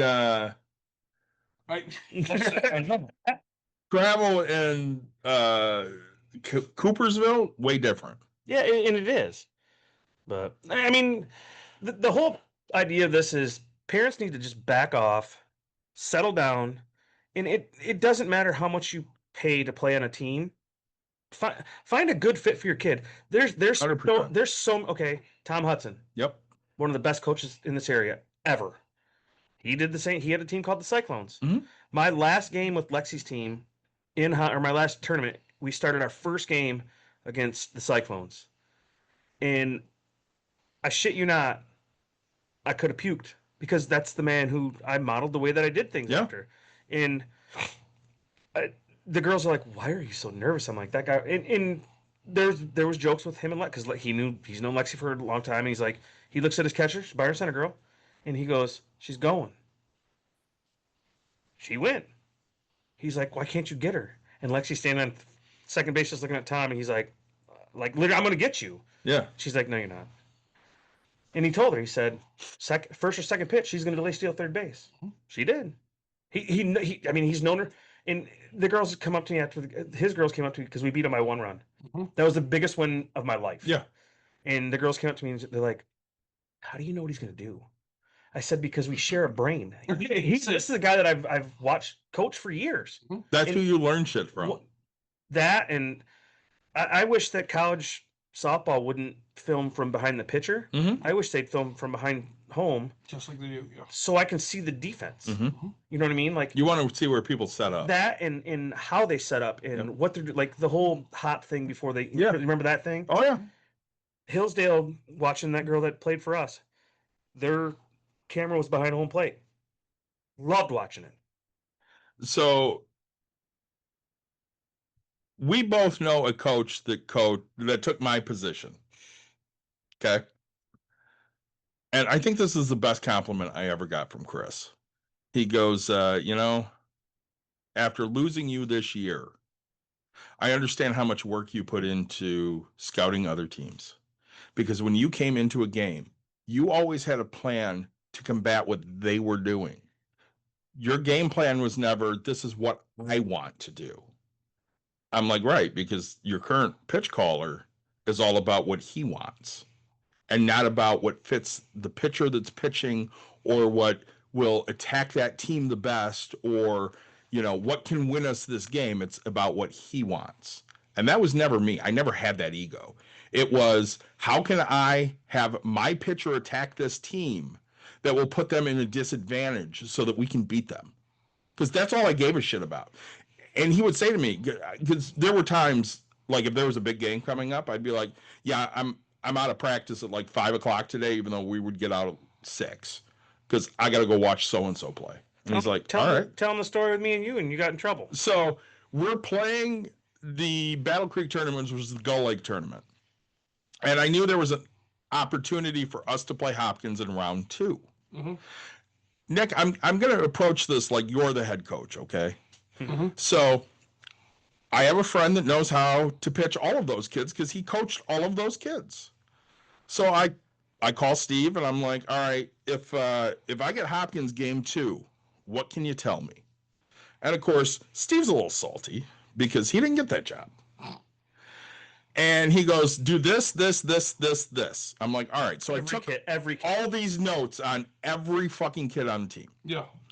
He goes, I'm giving you this, but you have to do me a favor. And I'm like, all right. He goes, Have to use it. when you go and you see Paul, you need to say, hey, Osborn told me how to pitch all your kids. And I went, all right. Because, again, I want to win. So, get there for the first game. I see Paul. I said, hey, might see you in game 2. He goes, yeah, I saw that. And I said, yep. Osborn told me how to pitch all your kids. And he goes, really? And I went, yep. Just wanted you to know. Just wanted you to know. So, of course, he goes to Yost. And he tells Yost. And after the first game, which we win, but it was a little dicey. Yeah. So now we're going on to game 2, and the winner of game 2 goes to the championship game. Yep. Nick, are you supposed to win a fucking high school tournament? Absolutely. Do you give a shit how you do it? No. Okay. So we're going to game 2. Yost comes up to me. Did you say this to Paul? Sure did. I did. He goes, we don't play like that. You don't do that here. And I went, excuse me? Yes, we do. And he goes, that's not how we coach. I'm like, I don't know who you're talking to. That's how I coach. Right. And he goes, all right, well, we're going to have a conversation. And I walk away because now I'm fucking pissed. And what did I do, Steve, while I was pissed? Called it exactly how I told you to call it. I called him. Yeah. And I said, this is what just happened. And he goes, what? I said, yeah, I just got bitched at for knowing how to pitch everybody and for telling Paul that I know how to pitch everybody. And he goes, tell him to shut the fuck up. And I go, I'm not asking any more questions. I don't want to know shit. Whatever happens, fucking happens.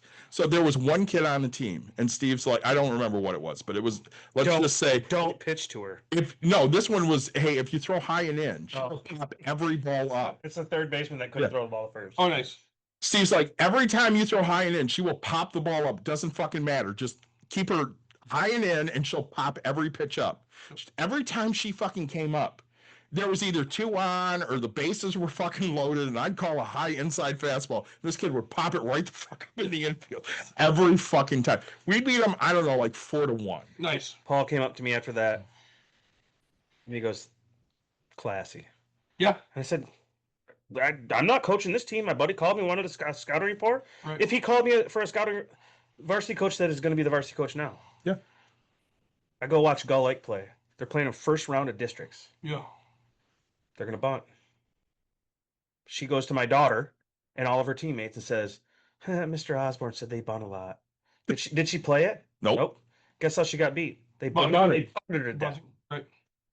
Again, we go back. So, because you're a big Tigers fan, you watched the when Cleveland took over our record. Right? How'd they win it though? Fucking small ball, right? Yeah. Just right in the middle. I was so mad. Then we go play them in the fucking playoffs, and we lay down that fucking sack bunt.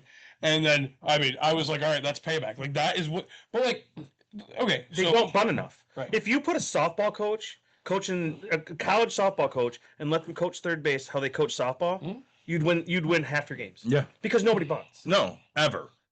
No, I mean, and that's But look at how the Tigers played. That whole series against, well, up until now, they've stranded 22 or 26 runners Mhm. on base. What kills me is all these people that I know that are big Tiger fans. After the second game of the Cleveland series, Yep. fired the pitching coach, fired the hitting coach. I'm like, 2 months ago, you were swinging on their sack because we were the best team in baseball. Yeah. We were up by 15 and a half games. Yeah. And we have the best batting averages. And now because it's players. It's not players going to slumps. And you're blaming all the coaches. The only thing that pisses me off more than anything, AJ Hinch calls every pitch. yes, and 0-2 against Cleveland. You throw a 102 mile an hour fastball, and where's it go? Where's it go? Yard. Gone. First game against the Mariners, 2-2. What do? You throw a 101 mile an hour fastball. Where's that go? Yard. Bye. See, But I mean, it's coaches make mistakes, They do. and pitchers make mistakes, even at that level. oh, yeah. They're gonna throw a pitch, and that could have been a high inside fastball that he just missed. Well, that's one thing I couldn't get Chris to understand until after I left. He kept telling him, you're a varsity softball player. You should put the ball where I tell you to put the ball. You're also 15 or 16 years old. And I would pull him over, and I'm like, dude, even if they're 18, they're going to miss. I said, didn't you miss when you were in high school? And he's like, well, yeah. Then aren't they going to miss? And he's like, well, yeah, I guess I you're played right. against Chris in high school. You did, I know. God, you guys are old as shit. And there are times you just fucking miss. Mhm. I mean, you and I, Yep. we will sit there and throw for 30 fucking minutes back and forth. Do you always hit me in the chest? Nah, not always. 90% of the time? At least 90. 90% of the time. I'd I'm say- going to get you in the chest 90% of the time. 95. But 10%, Yeah. maybe I don't. Maybe I throw a little high. Maybe I throw a little low. I hold on to it a little too long. Well, I try to fuck whoever missed the around. ball I'm playing catch with, Yeah. it's their fault. That's Oh, that's 100%. If the girls miss it, it's your fault. What was like David threw one. You got to have range. David and I were playing catch or whatever, and all of a sudden one comes like towards my nuts, and I was like, "Oh, I got this," and I was like, "All right." Like, but I hadn't played catch. This is the first year my daughters wanted to play. I haven't played catch like a young boy in forever, right? And so I'm like, I go throwing, and I was like, "Huh." Like, all right, like this takes a second for this old arm to get warmed up. I was like, I'm only used to this motion. I'm not used to this motion. All right, parents. Here's the funny thing: your kids can graduate from high school. They can be the best athlete ever. If they don't play in college and they take a year off, they suck. Well, Yeah. I'm saying- Because Lexi and Avery both went and played slow pitch. Lexi's like, I can't do what I used to do. This is a true thing. Okay, so we open up every once in a while on Bucks and Brews. I sent this to my wife yesterday, and so it's hard. It's very hard. So I said, hey, I think bowling's giving me depression in my life. I was like, no lie. I said it's something I used to be so passionate about, something I used to be so good at. I said I'm not good anymore. And I said, I know it's because I put in no effort, but it's something I'm supposed to just be great at, right? Absolutely. I devoted my whole life to this, and said, and year after year, thinking that I can still go out there and average over the 200. I was like, it's just so depressing. And I said, look, I'm sharing this with you because I love you, not because I want anything, right? But like yesterday was very like to miss a 3-pin, Yeah. right? Like this is a fucking 3-pin, right? Like yeah, It's automatic. I fucking You would think. I fucking went up there and went right to the outside of this motherfucker, and I said, "Are you shitting me?" Like, so then I go. And you just sit there and stare. Well, and then I go up and I leave the 2-4-5, and I chop off the 2-4, and I said, "Oh my god!" Like, okay, mind you, the first 2 weeks I gave myself excuses because I was coaching. I left coaching and came and I missed the first game each week. So I was like, oh, I just didn't have warm up. I haven't whatever. I've only bowled 2 games each one. I mean, I thought we were going to annihilate these people last night. This is the dumbest thing I've ever. I'm currently averaging 170. I'm 168 because I'm teaching myself how to bowl two-handed. Yeah, but I don't like. Okay, I'm a good spare shooter. I normally am. 10 pins. I use a plastic ball, go straight, Yep. almost in everything. Yep. My son. So we bowl every other Sunday Yeah. at 1 o'clock, and it's my wife and myself and my son and his girlfriend who's never bowled. Yeah. It's just for fun. But you know what? It doesn't matter. No, In your brain, You can't just have fun. especially like I don't miss 10 pins. Right. Two-handed, the ball swings out more. Yep. And it's just a different motion. And that was last night. Oh, Benson's calling. Like last night. Last night I took a big deep breath, and so finally, like I brought myself back. I was like, keep under it, and reach all the way out towards this 10-pin. I was like, who cares? Go a little slower. And I started picking like my last game. I, of course, me being the jinx I am, I was like, oh, I'm gonna be so proud of myself. I can actually spare it because I threw one strike in the whole 10th, the third game. I went through the 8th, opened in the 9th because of a fucking split. I couldn't get my ball to finish. To me, in my head, I'm staying behind this ball, right? Like, also, I think gaining a shit ton of weight. So, like, You can't when turn. it comes around, I'm coming around my body versus coming through my body, right? So it's like I'm not doing the same motions, and there's just so much. And so, like, because every year I bowl nationals, and like my scores keep going lower and lower, and it's like, man, I'm like, but then I'm coaching, right, and I'm winning fucking state titles, But you're not bowling. right, and so it's my brain has still that fucking knowledge, And right? That's the hard thing because as we get older, Yeah. and that's what people have to prep their kids for this. Yeah. As your kids who are athletes get older, Yep. their mind is still there and they know what has to happen, but their body doesn't let that. Like golf. Oh yeah. I used to be a good golfer. Yeah. Now, I can't turn like I used to. And I mean, it's fun because my boys, they're both, like I said, they're both 6'3", 6'4", they're huge. Yeah. And they swing hard as shit at 22 years old. Yeah. I can still play with them. Yeah, because you're hitting it straight down the pipe. But nah. but I'm 5 yards behind. You know what I mean? Like it's just not like it's more work that I don't want to put in because Right. guess what? I get done.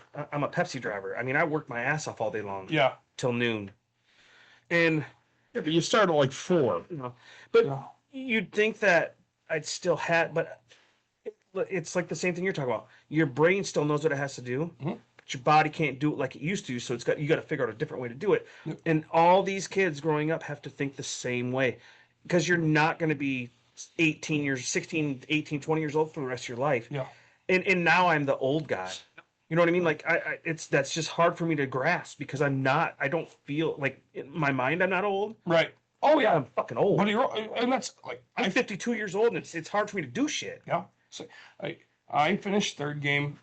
I moved 15 boards to the right, played like every other bozo that was there, just piped it up the fucking side, threw the hand to the side, and yeah, I threw some strikes or whatever, but like Now you're down and in guy because you're old. that's it, man. But like that's how I started bowling, and I wish I never changed. But anyway, because I mean, best bowler was Walter Ray, still is, right? But like he just played. I mean, Well, now he's two-handed. Two-handed, right? But you look at Norm Duke, right? And it was just down and in, right? And so, But all the greats, because you can play any lane down and in, right? It's just now you have to get, and so like my knowledge is a bowling ball, but like, so it's just very frustrating. And so like it was like the saddest thing I've ever had because I don't hold myself to 230s anymore, right? And so like I knew, hey, you know what? I used to chalk it up like, oh, I'm fucking drinking, right? People ask me my average 3 pitchers, 5 shots. I'm having a fucking great time, right? This is great. Right. So like, sure, going to 210, like I'm okay with this, like 2 O's, plenty fine. To average what I'm average, like I've never averaged this low. And like I tried not drinking last night. I went the entire fucking I got a Red Bull. That's what the first week I went 168. I was average and then I pre-bowled the one, bowled like shit. And then but I went 168, and I was like, this is fucking stupid. Like literally I have a quadruplicate right now. But then I go 133. And I was like, this is not who I am. And I didn't even hit a 200 because I couldn't keep it clean. And so I go like 180 or something for the fucking last game. This is stupid. First game of the league we bowled 2 weeks ago. Yeah. I haven't bowled in a year and a half. Yeah. Grab my shit. First game 225. Yeah. It's stupid. Second ball, second game. Pop my bicep. Oh. Now I'm shooting 140, 146. I'm 160 something average. And all the guys that you know how it is. Yeah. Guys that know you, they're like, well and it makes you feel dumb. Yeah, absolutely. Because you're not. I mean, in here you're still that guy. That's what I told them. I told them last night. I told the other team. I said, honestly, I walked into here expecting we were going to whip the shit out of you because I'm averaging 170. I expected that I was going to get so much shit from everybody for being a fucking sandbagger, right? I was ready for it.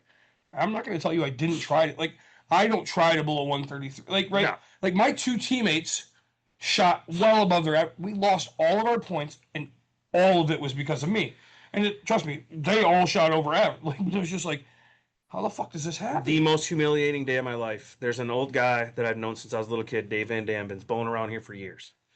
Had a knee surgery, 1-step approach. Yep. I walk into bowl one of the New Year's Eve tournaments. I think it was singles. Sure. I just came back from my 3rd shoulder surgery. I have a 175 average. Yeah. All in Dave's on my pair. I've known him since I was a little kid. He looks at me and goes, you should be fucking embarrassed. And I said, I am. Absolutely. But you know what? I'm going to use that 175 and I'm going to kick your ass. Yeah. And you know what I did? I shot 175 and he wasted me because he got in my head. Yeah. Mm-hmm. But it literally comes down to in every sport. Both my daughters do the same thing. My boys, they want to play basketball so bad, but they're like, I just can't do that shit anymore. No, now you play horse and you play around the window. We play. Yeah, we throw bags. We play golf. You think you can play basketball, and then you bounce it a couple of times. You're like, this motherfucker's heavier than I remember. But you also have to run down the court and dribble at the same time, and the dumbest thing out. Can't do it. So, it's not you, it's me. Guys, I hope you enjoyed today's episode. Thanks so much for sharing It's this. good though, right? Yeah, it's good. I like it. Orange Honey.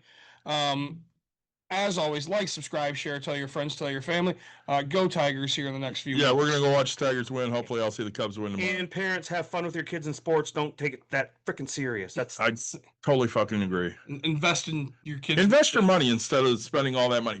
Find somebody like Steve. You can put your kid on the fucking team. They can still play travel. There's a bunch of them around, but you got to be careful because there are also crooks that will tell you that they're car salesmen. They'll sell you the world. Yeah. And it's bullshit. You got to look for the right people. All right. So, how are your drinks? I really do love this Down East cider. Yeah, I'm enjoying it. I'm excited to get more. Hopefully, we'll get some more to Michigan here soon. It's an East Coast thing. Yingling. We'll be here now. It's on the east side. It's going to be in Grand Rapids in December. We'll be back next week, I think. Yes. Because Nick's not going anywhere, and hopefully we'll talk about Cubs and Tigers wins. Thanks for joining, everybody. We'll talk to you again soon.